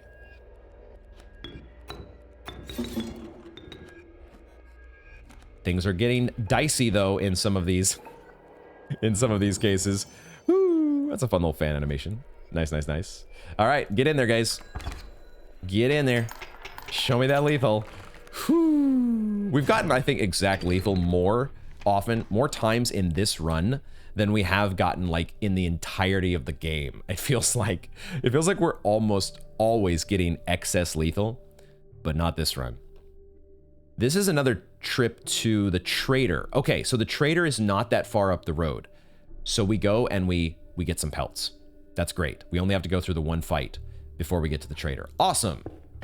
It's almost like they planned it. But I only have... Oh, wait a minute. The trapper was gone?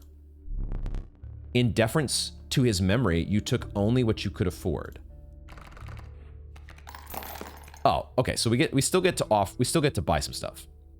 And we can buy 1 golden pelt. We get the 1 rabbit pelt like always. Interestingly, I noticed that there is a 7-tooth knife over here. You could pick up an item with teeth. I don't think we've been offered that before, have we? Thing is, though, I want a rare card. I could get 2 wolf pelts, but I think I want the rare card. Right? We want the rare here. Give me the rare. It is 11, which is a lot. I don't think I can buy anything else, though. That's it. That's all she wrote. So we done. Okay. Items. We actually get some value out of these item stops. Ooh, black goat. Okay. I kind of like that. Having one of those for when we need an emergency grizzly. Let's take our black goat, I think. And then squirrel is back. Squirrel, pliers, and black goat would not be... That's a pretty nice combination to have. We're a very sacrifice-heavy deck, so I'll happily take the squirrel in a bottle. Okay. On to the next. There's another item refresh coming up, so don't be afraid to spend your items here. Raven and porcupine. We have a bullfrog to replenish whatever item we spend here. So maybe we get the bullfrog in play so that it can soak a hit from the Raven. But at the same time, we've got turn 1 lethal. I forgot there's a Stoat here, guys. There's just a Stoat in hand. Man, this is the most This is too good. A turn 1 bifurcated 3-power minion. It's just too good. Should be illegal. But this is why we got it, right? This is why we have it in our deck. Trading time. Trader's post was left abandoned. As a sign of respect for the strange woman, you took only what you could afford. We have to trade in our rabbit pelt, unfortunately. They're giving us another chance at this bell ringer. There's also a magpie here. Yo, I have never seen this card before, but I think I have seen its sigil. When a card bearing the sigil is played, you may search your deck for any card and take it into your hand. It's a 2-mana, 1/1 flyer.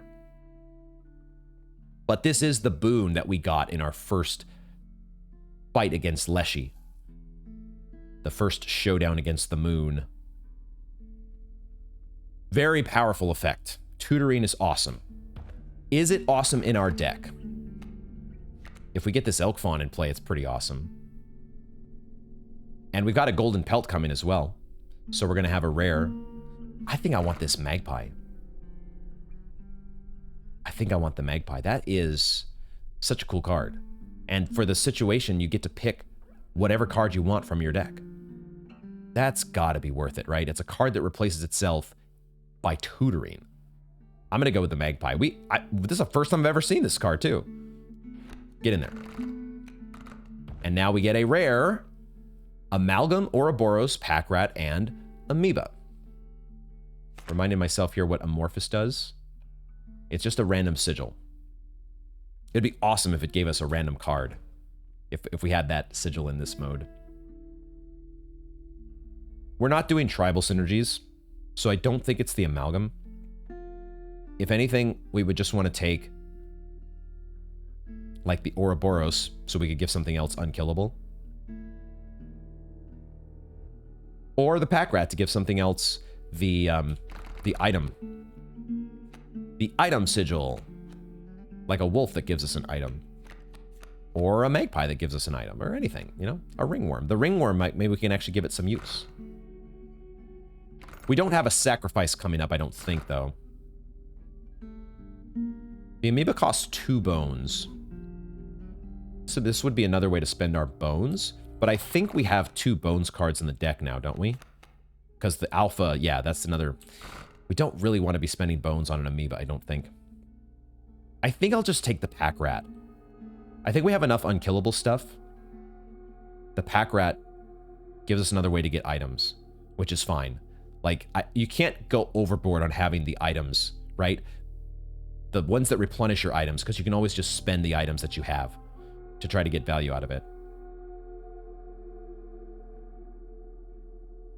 It is still a 2-mana 2/2. That's the only problem here. The Amalgam could be the better choice just because it's decently statted. What do I want? What do I want? Let's go with the Pack Rat. Also, I think we might get a Pack Rat from this thing. Is that right? Because our items are full. The amount of items you can carry is 3, and you have 3. Perhaps you'll accept a gift from my friend. I think we get a Pack Rat. If we want it. The question is, do we want it? I did not see a Mycologist's stop coming up on the board. Although, can I actually skip it? I can't skip it, can I? I have to take it. Okay. A Pack Rat. Always useful. I'm not so sure if it's always useful. There's no Mycologist stop, but there is a card sacrifice coming up. Okay. There's a card duplication coming up. Could we duplicate our Elk Fawn? Would they let us duplicate our Elk Fawn? I might want to do that. Because that would be better than thinning our deck by 1 card, I think. But also, this is the Boon Lord, right? So we could get a boon that actually gives us bones every turn. I might want that, actually. I think we maybe should go for a boon. Let's do the fight first. We're going to have to add another card to our deck, but we get to sacrifice one if we want. This fucking ringworm, though. Should I find out what this ringworm does? I feel like it's just going to die. Oh no, I have a stoat. What am I talking about? What am I even thinking about when I have a stoat in hand?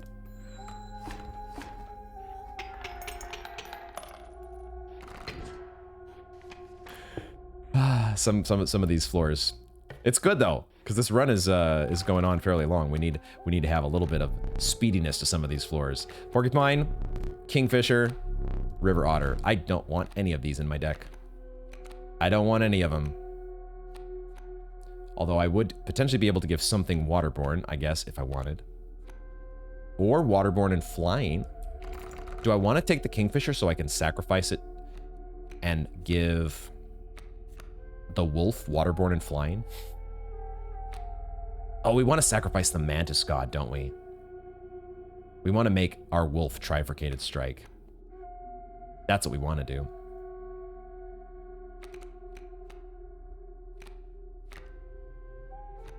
Why is this ringworm in my deck? Oh, we could sacrifice the magpie. You could give something cheaper this sigil, theoretically. Like the Mantis God. A Mantis God that has trifurcated strike and searches up a card from your deck. And has flying. I don't like the flying part as much. There's some tantalizing sacrifice options coming up. I don't want any of these cards in my deck. Let's at least use the Clover. Because maybe we get something that we actually want.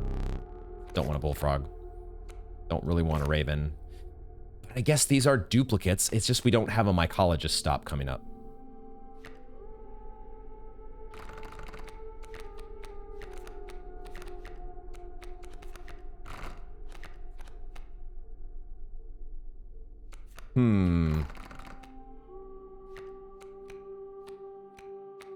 I'm going to take the Bullfrog just to give me a cheaper target for something like the Magpie.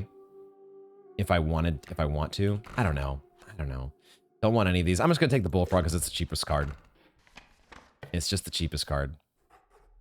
Okay. Card duplication? Or remove a card. Like, remove the Bullfrog that we just put in there. Or remove this Ringworm because it doesn't seem to be of any use. Except I've never put it into play. And I'm wondering if there is something that happens when it dies. And I feel like I might have even seen something happen when it died in a previous episode, but I've forgotten.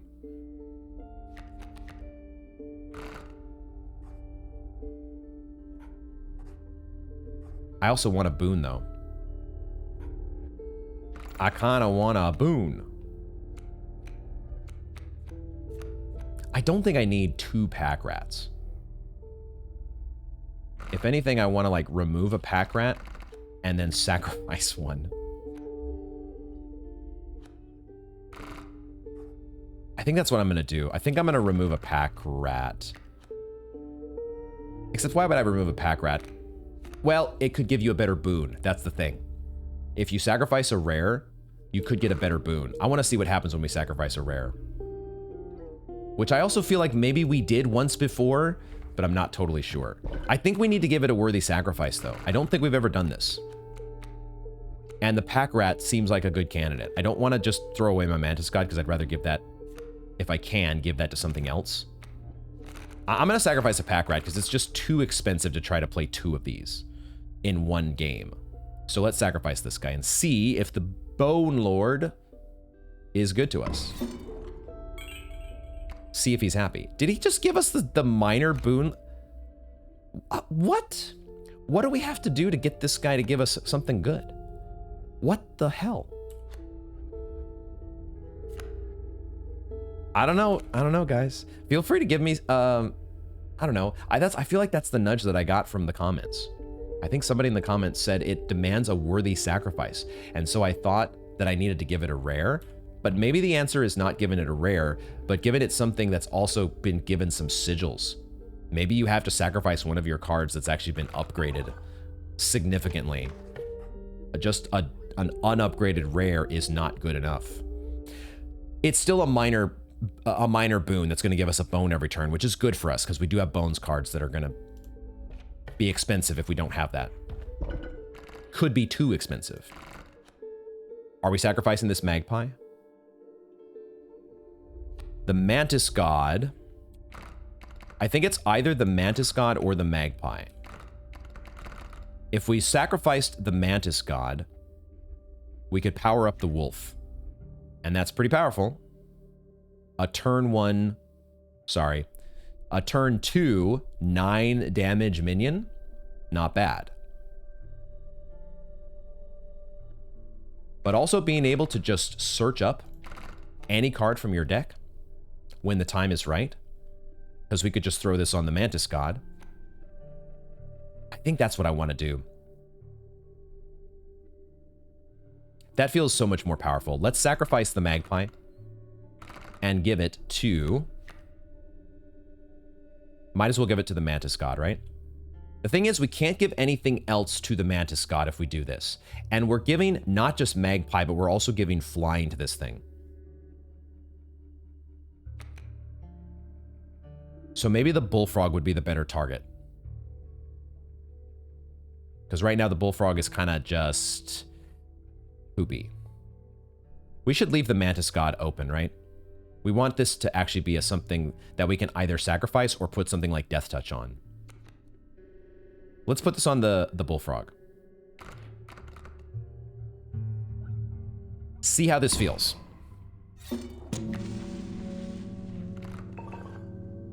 At least our bullfrogs are kind of doing something for us. It feels so weird, though, doing the Prospector at this stage of the game. We're at the end of Act 3, and we're only just now facing off against... Yeehaw! The Prospector. We have Bullfrog, Alpha, and Tentacles. All right. And the Pack Mule and the Wolf are coming down, as per usual. We want to get that Pack Wolf. We want that thing to be dead skis. We're going to be getting bones throughout the battle, so this Alpha will be easier. Oh, we do have our tutored Bullfrog, though. So we go and we search up our Elk Fawn, correct? We go search the Elk Fawn up.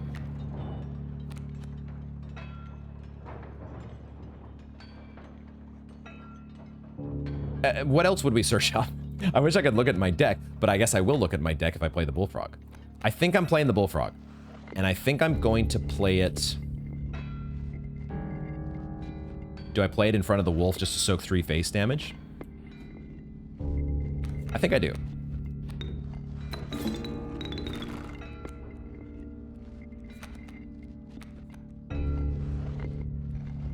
I could get the Bat this turn. If I get the Bat, I'm immediately pushing lethal. However, I'm going to lose the cards that I have on the board. Everything's going to turn into gold. And I really want to get that Pack Mule first, don't I? Right? So that is another thing to think about here is, yes, I can tutor up my Elk Fawn, but I don't necessarily want to lose this thing. I don't necessarily want it to just go bye-bye. So maybe I should get the... This is weird, actually. This is weird. This is actually a little bit on the weird side because of this wolf, right? Now I do have... I wish I could look back at my hand, but I have my Alpha in my hand, so I can buff whatever I end up drawing here. Which would kill... Or it could make my Mantis God a lot more potent. Maybe I should get the Mantis God so that I can actually play the Wolf. I might play my Alpha here, and then on the following turn I can play Mantis God on the left of the Alpha so that it's a 2-1. That's actually what I'm going to do. I am going to do that. And I might as well play the Alpha this turn so that I can get pushed the extra base damage. Uh-oh, what the hell? What just happened? Kaycee, did you tampered with one of my sigils. You thought it too powerful, no doubt, but please, no more of that. Is he reacting to the bullfrog having the magpie. Is that why we never saw that before? Is because the magpie is specific to Kaycee's modded mode? For a second, I thought he was gonna like stamp one of our cards into gold because he didn't like the fact that we played a cheat card that Kaycee gave us. This is what we're gonna do for this turn, though.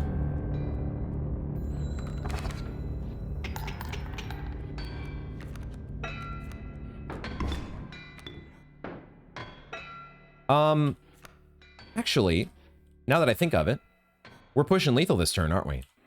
So we just let that happen because the alpha, all this stuff's gonna die, right? We're gonna lose this stuff going into phase 2, so we actually don't need to play our Mantis God. We don't have the Pack Mule yet, but I couldn't kill the Pack Mule this turn anyways, so I am just going to draw from my deck. And I think Stand Pat. This wonderful ringworm is back. I don't remember what happens to the Pack Mule if we don't kill it in time. Does it go away? Have we ever not killed the Pack Mule?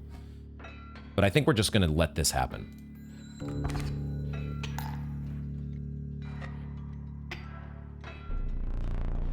And now he does stamp our stuff.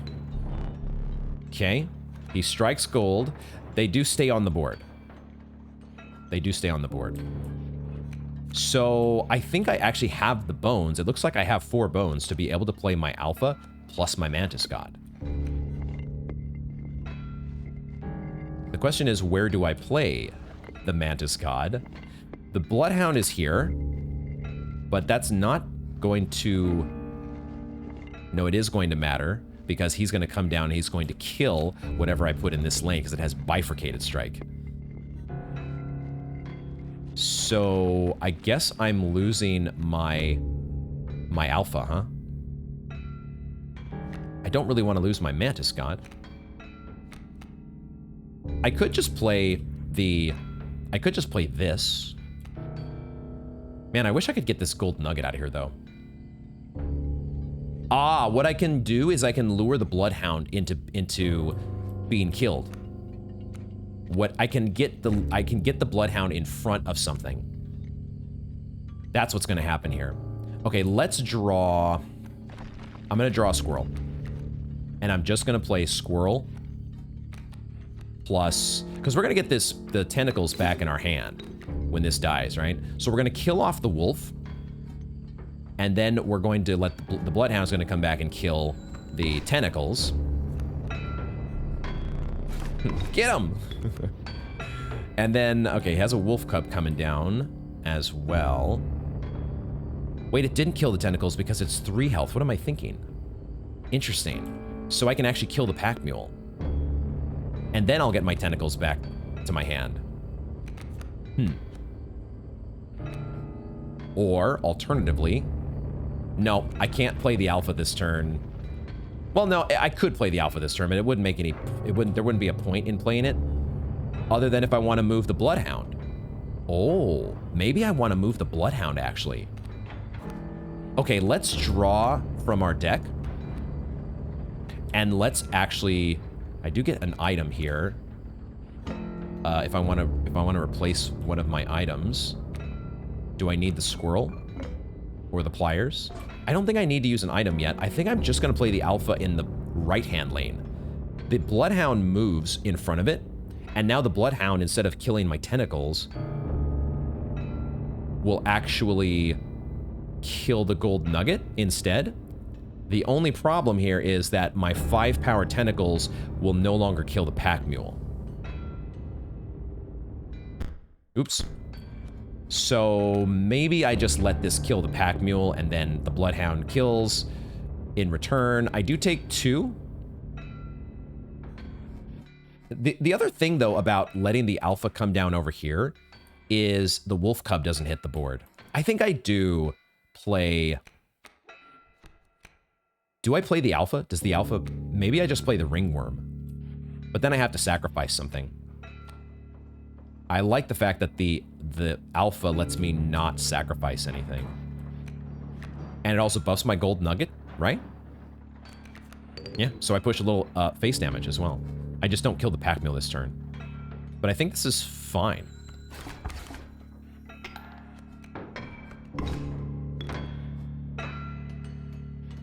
Now I have 4 attack, potentially 5 attack from the tentacles, and we just win. Right? I just pass the turn, and we win. Seems okay. Maybe I could have gotten more lethal there. I didn't even think about it, but this is theoretically... Well, I don't know if this is the last battle, actually, because there may be an Act 4 beyond this, isn't there? At least there has been before. We're getting a reward. We're getting a reward. So, strange larva. All right. The long elk has shown up again. And then the mole man. Okay. I do like the mole man. The mole man was giving us items before, right? These are all pretty decent. I think I might want to try the long elk, though. And it's a good sacrifice target, giving something death touch, like our mantis god. The only thing is it has the sprinter on it as well. But that could be good. A death touch mantis god that moves around might not be the worst thing. I think I might try the long elk here, especially now that we have the boon of the Bone Lord. The bones cards are a little bit easier to afford. But the mole man does soak a lot of damage. I think because we haven't tried it yet, let's take the long elk. Our deck is pretty big, much bigger than I would like. But we're making do, because we still have some strongish cards in it. Look at that. The final showdown against Leshy here. All right, what are we doing? We could take a trip to the trader, but I don't think I have nearly enough teeth. Or no, I would need pelts, wouldn't I? Right? And I don't have pelts at the moment, so we don't want to go there. I don't want to go to the totem, the wood carver, because I don't have any totem stuff. I have all the items that I need, so there's only really one place to go here, which is the card sacrifice. And maybe we're doing what we just said we were going to do, which is put Death Touch on the Mantis God. Right? That's a pretty good combination, isn't it? Or, hear me out, you could put Trifurcated Strike on the Long Elk, and then you have a Bones card that is slightly healthier that's doing the triple Death Touch thing. Which is better? The thing is, if we buff the Long Elk like that, you can't really play it turn 1 most of the time. Unless we get the smoke. If this boss fight gives us the smoke card, then you could play it. You would still need to sacrifice the smoke to something and then play the long elk. What's the correct order here? Would we want to give Death Touch to anything else? I don't think so. I think you give it to the Mantis God if you're going to do it. That's the combination. It's so flippin' good. I can't pass it, man. I've done it before, and I know how powerful it is. It might be cheating, but hey, a card game that doesn't let you cheat, what kind of card game is that? I know I just got this card, but I think that's why we got it. So we could sacrifice it. Let's do it. He's back. Guess who's back? Oh boy. All right, we're gonna do the same thing that we did before, where we're just jumping right into the fight. We're not doing that long walk and getting the double boons like we did before. All right, I hope you're adequately prepared. Me too. We are gonna get the smoke though, so maybe I did miss out. Maybe I should have done a different order on those sacrifices there. He does give himself the extra candle like he did previously. Oh, and I already am reminded about how good this theme is. Goddamn. Okay. Boon Lord, Minor Boon is active. And we do have an Elk Fawn. Sweet. The Elk Fawn lines up perfectly against this Mole Man. The question is, do we want it to line up perfectly against... Oh, it's going to do this thing, isn't it? it's going to do the dam builder. So it's not going to be able to move. That's kind of actually very useful, isn't it? We could also sacrifice using the elk fawn to get our bullfrog in play. And then we could also even do a pack rat. We could search something up as well. And we've got items. I think I want to do a pretty strong turn here, don't I? I'm just wondering, what card do I search up? A grizzly?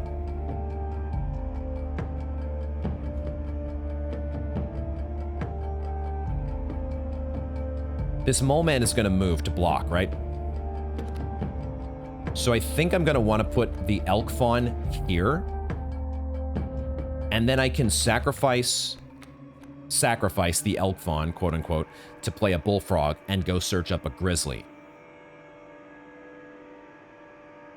But then I can't really play anything else yet this turn, because the bullfrog, I would have to sacrifice to make room to play my goat. If I was thinking of going and getting the grizzly, I should probably go get a bones card, if anything.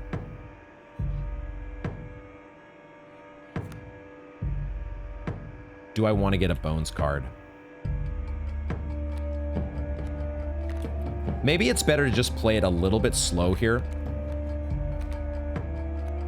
And we put down a blocker to soak the hit from the amalgam. And our elk fawn is going to be transforming into a bigger and badder. Yo, you've got to be kidding me. These have unkillable or many lives. But can I sacrifice them? Can I actually sacrifice them? But they also have... Dude, they're going to hatch. And they're going to move. Oh my god. Okay, so this is all actually going to... Interesting. I'm not going to be blocking the amalgam, am I? I had no idea that these things were going to copy the sigils from this thing. What the hell? I like the fact they're going to hatch into something else that's more powerful, though. Okay, let's just stand pat. Let's just leave that. That's probably too strong of a turn one play, because we know there's 3 phases to this fight, right? So let's just pass. Yeah, that moves, and that moves. Holy shit. Crazy. All right, and now he's got the Prospector mask on, right? So he is ready to stamp all our stuff into gold, which is not so great.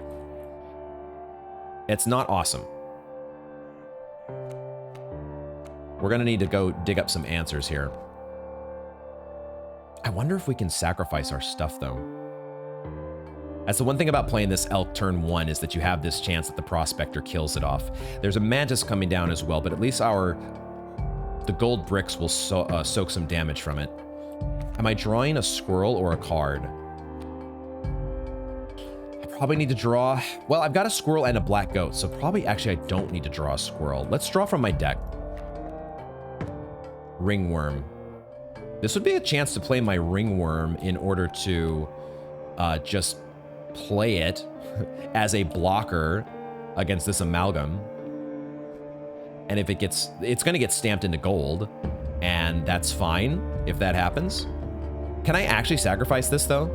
You can't. Okay, so it has the many lives, but it doesn't matter. But I can do the elk because it has many lives and it doesn't go away. So I guess that's all we do. And then we're going to lose our cards, because I think we're killing him, aren't we? We go through phase 1, but now all our stuff gets turned into... Does our stuff get turned into gold? You capably endure the onslaught of rare creatures. Oh, that's phase 1. I forgot about that. Rare creatures. But the true challenge was forthcoming. Shadowy figures appeared before you. In their eyes glimmered a recognition of kinship, but colored by guilt. They were betraying you. Oh, that's right, the death cards. I remember that one fondly. Good old Reginald is back. We didn't lose our cards, though. But at the same time, we are going to lose our cards here because Reginald is a death... No, wait a second. Overkill's going to happen. Reginald is going to die. We did not lose our elk. I totally thought it was going to get stamped into gold because of the prospector. Okay, well, never mind. So this is really good for us. I think we're just going to draw from our deck and we're going to chill. Another bullfrog. I don't need to use an item yet. Yeah, let's just chill.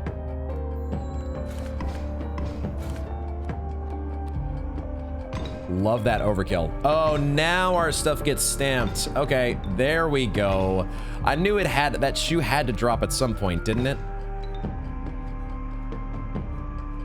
Tamara and Burke. What does Tamara have here? Hefty and Loose Tail. Burke has Frozen Away. There's a creature inside that is going to emerge. Okay. All right, so we did lose our stuff to gold nuggets. Unfortunate. I really need to find a way to deal with this amalgam and Burke. It would be kind of awesome if I could play a grizzly this turn, but I don't think I can because I'm not going to have the board space. I think I need to draw from my deck.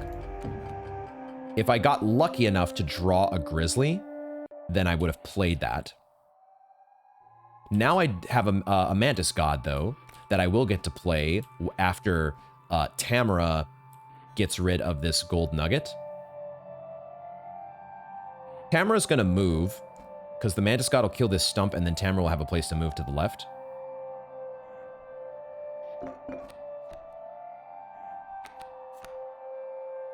I think for this turn, I just need to soak a hit. And I'm going to go search up, I think, my grizzly? Because that would let me, if I have the grizzly, I can kill off amalgam and Burke before Burke comes into play.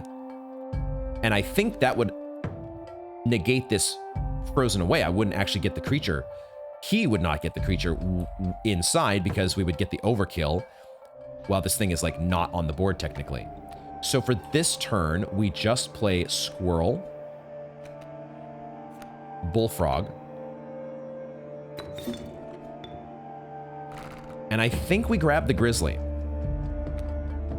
As opposed to this Bat. I do want this Bat at some point because I'm starting to stockpile some bones that I need to spend, but I think the Grizzly is the better immediate answer. God, this tune is so good, though. What a beat. What a banger. I'm going to take the Grizzly. And then my Bullfrog actually pushes face damage, interestingly. But then it soaks the hit from the amalgam, and then we'll have space next turn to do, like, our Black Goat, Grizzly, and then we'll draw a Squirrel to be able to play the Mantis God. And then we'll be in good shape, I think. Pass the turn. Now we have the Angler to deal with, though. So the Angler does present a bit of a tricky scenario here now because of the fact that, well, he's going to hook one of our cards, so I guess we're going to have to give him a Squirrel. So the play that I wanted to do, which was Mantis God, is going to have to wait. I think we'll still play our Grizzly, but the Squirrel is going to have to come down last so that it gets stolen. So we'll do Black Goat. Shit. Damn it.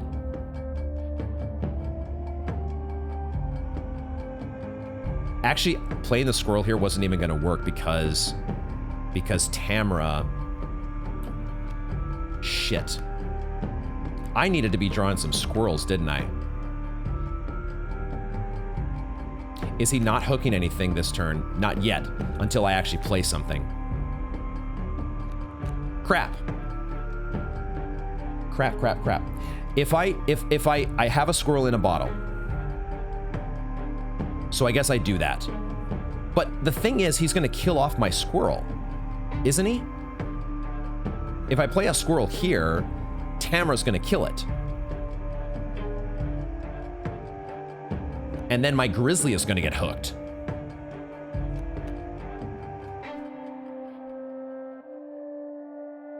This sucks. How do I get out of this? These gold nuggets are screwing me up, man. These things are screwing me over. I think what I might have to do is like just play the bullfrog as a blocker. A chump blocker. Because I don't want to take 5. But I also don't want him to hook anything. But I also need these gold nuggets out of the way, man. These gold nuggets are absolutely killing me right now. I hate this. I hate it, I hate it, I hate it. I forgot totally that the black goat needed a sacrifice. So that's part of my misplay here. But also, even if I was able to do the full play that I want to do and put a squirrel right here, it still dies to Tamra before he steals it. Okay, I just need to suck it up and do something. So I guess what we're doing is we're playing a squirrel. That's our current hook target. But I'm gonna have to play a bullfrog over here. That's the new hook target. He gave me back a black goat, by the way, which is hilarious. But I think his... Does it get hooked first? Let's see how this works.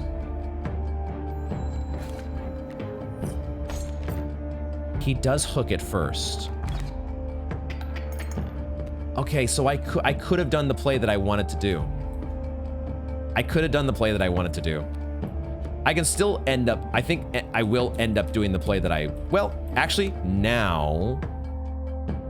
I'm still not quite... I need a squirrel. I am able to do a good play this turn now, because I'm not being hooked anymore. That's the important part. What am I facing? I can do the overkill still. The bullfrog and the amalgam get killed by the grizzly. And then I think I can play the Mantis God in the middle to clear all of these. Then David comes down, but that's fine. We can deal with David. That'll be no problem. The grizzly will kill David. So I think we're in a good spot now. I think. But I will have to use my squirrel in a bottle, but that's okay. I think I have just enough board space to do this, though.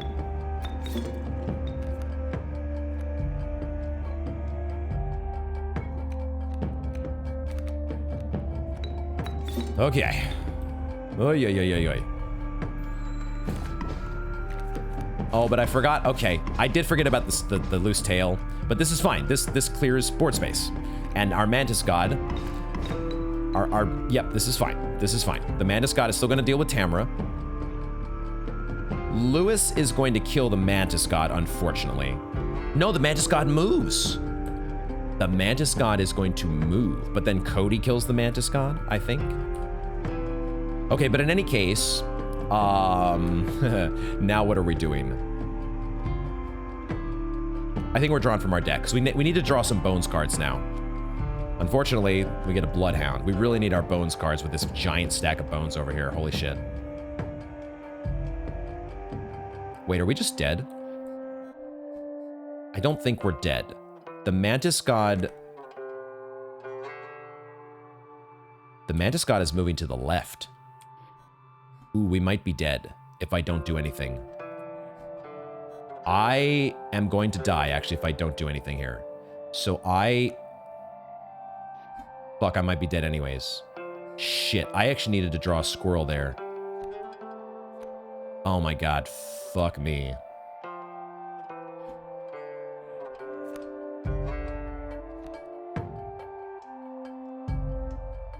Fuck. I don't think I can live. My Mantis God moves to the left. Oh, I forgot though, the Mantis God is dealing some face damage. Never mind. Okay, we're alive. Okay, I forgot. Mantis God deals face damage. We might be fine. I'm sitting here thinking like, oh my god, we're 3 off lethal. It's gonna be 5 off lethal. We're gonna get down. We're gonna get put to 1. We're gonna get put to 1. Hopefully, we're still gonna be able to make it. We've got a pliers, but I don't think I have to use that yet. There is a black goat, but I'm gonna need some squirrels first. to use that black goat. I think I can pass the turn.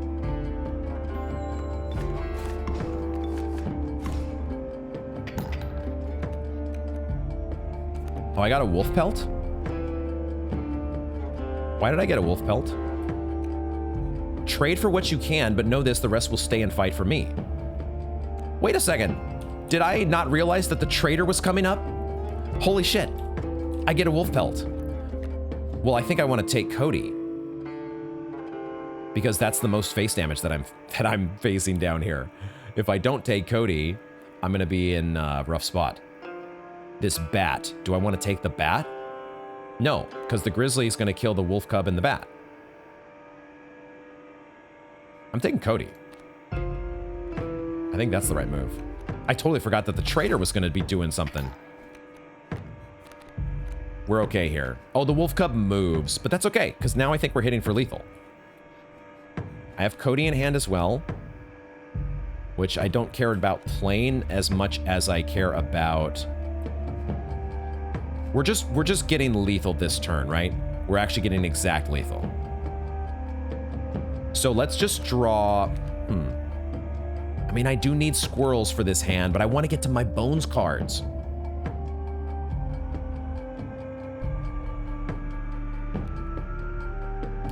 I think, though, I need to draw a squirrel to be safe, because I need to be able to play something.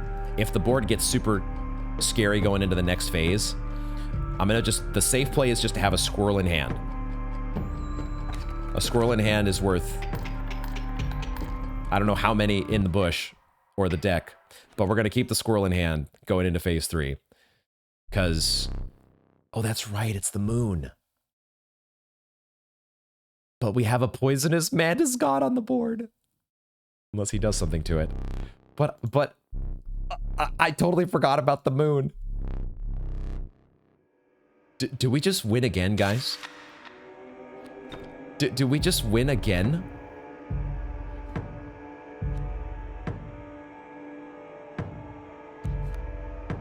I get a bat as well, but the moon has reach. But I don't think it matters. Well, it does matter if I want to kill him.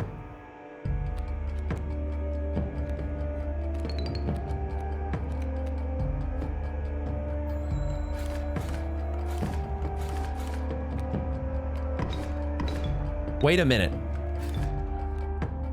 Whoa, what did I fail to account for there?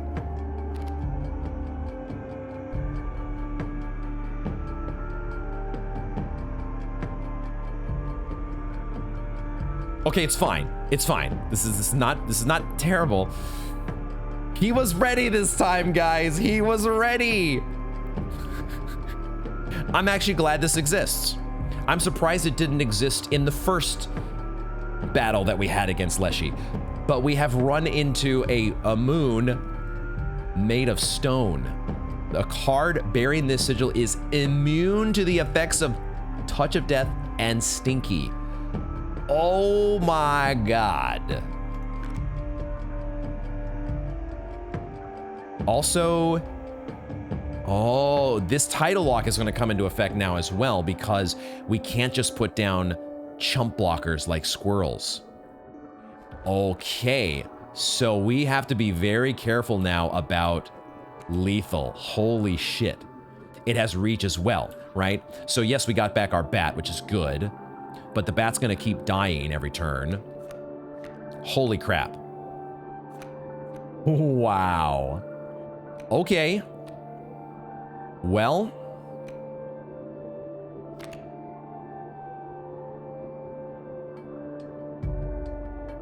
We need to start getting some cards on the board. At least we're doing decent damage to it, right? We did 10 damage that turn. We're gonna be able to play this bat every turn for 4 because we have so many bones. I kind of wish we could play it. We have to wait till it's dead to play it again. It's just a matter of we don't want to take too much. It's only one attack, but it's hitting every single lane. It has Omni Strike. And so we kind of need to block as much as possible. I have a black goat. So I could use a squirrel plus a black goat to play like the Bloodhound. It's a bit inefficient. But that would allow me to go into my deck. I think I need to draw into my deck here. A Stoat. That's pretty reasonable. That's actually pretty dang good. So I'm going to play that plus the bat, because the Stoat actually soaks some base damage. So we can play the Stoat in this lane and the bat over here, and now we're chunking some pretty good damage on this thing. Not bad. Having this bat, oh my god, immune to death touch. He said, I'm not falling for that trick again. I ain't falling for that trick again. I think I need to draw a squirrel, because I want to play... This Cody card is so not valuable in this position. The Bloodhound is going to soak some damage for us. We're actually still at 0. How did that happen? Did he not strike this left-hand lane over here? Why am I at 0? Why is the scale at 0? Huh? What? Oh, you know what? I could sacrifice the bat. And then I could play it again. I didn't even think about that. Still have a lot of bones, but we're going to be burning through those pretty quickly. But it's already down to 16 health. We're going to deal 6, 10, 14. We're actually killing the moon this turn, aren't we? If I do this right. Which is, I think, by drawing a squirrel. Because I play squirrel. And I play bat. And then I sacrifice to get a pack rat in play. And I get an item. And I get my bat back. I get a fan, but that doesn't matter because this thing has Mighty Leap.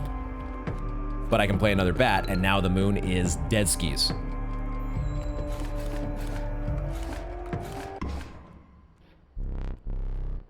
Let's go. You really destroyed the moon. I suppose all that's left is to finish me off. Go on.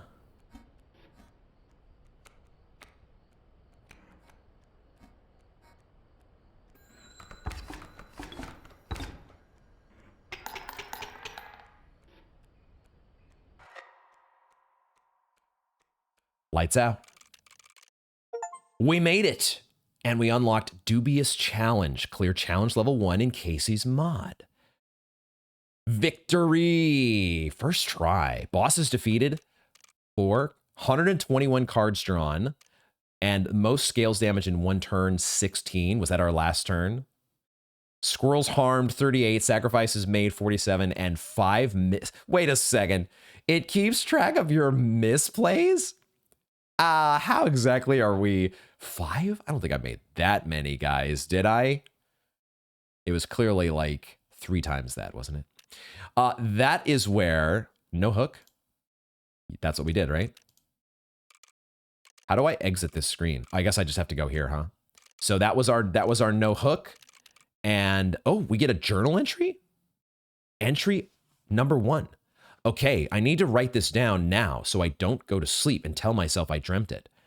I'm working late and testing the latest build, and out of nowhere, the angler starts freaking out, like he pulled something up out of the river with his hook. Then he gets up and walks.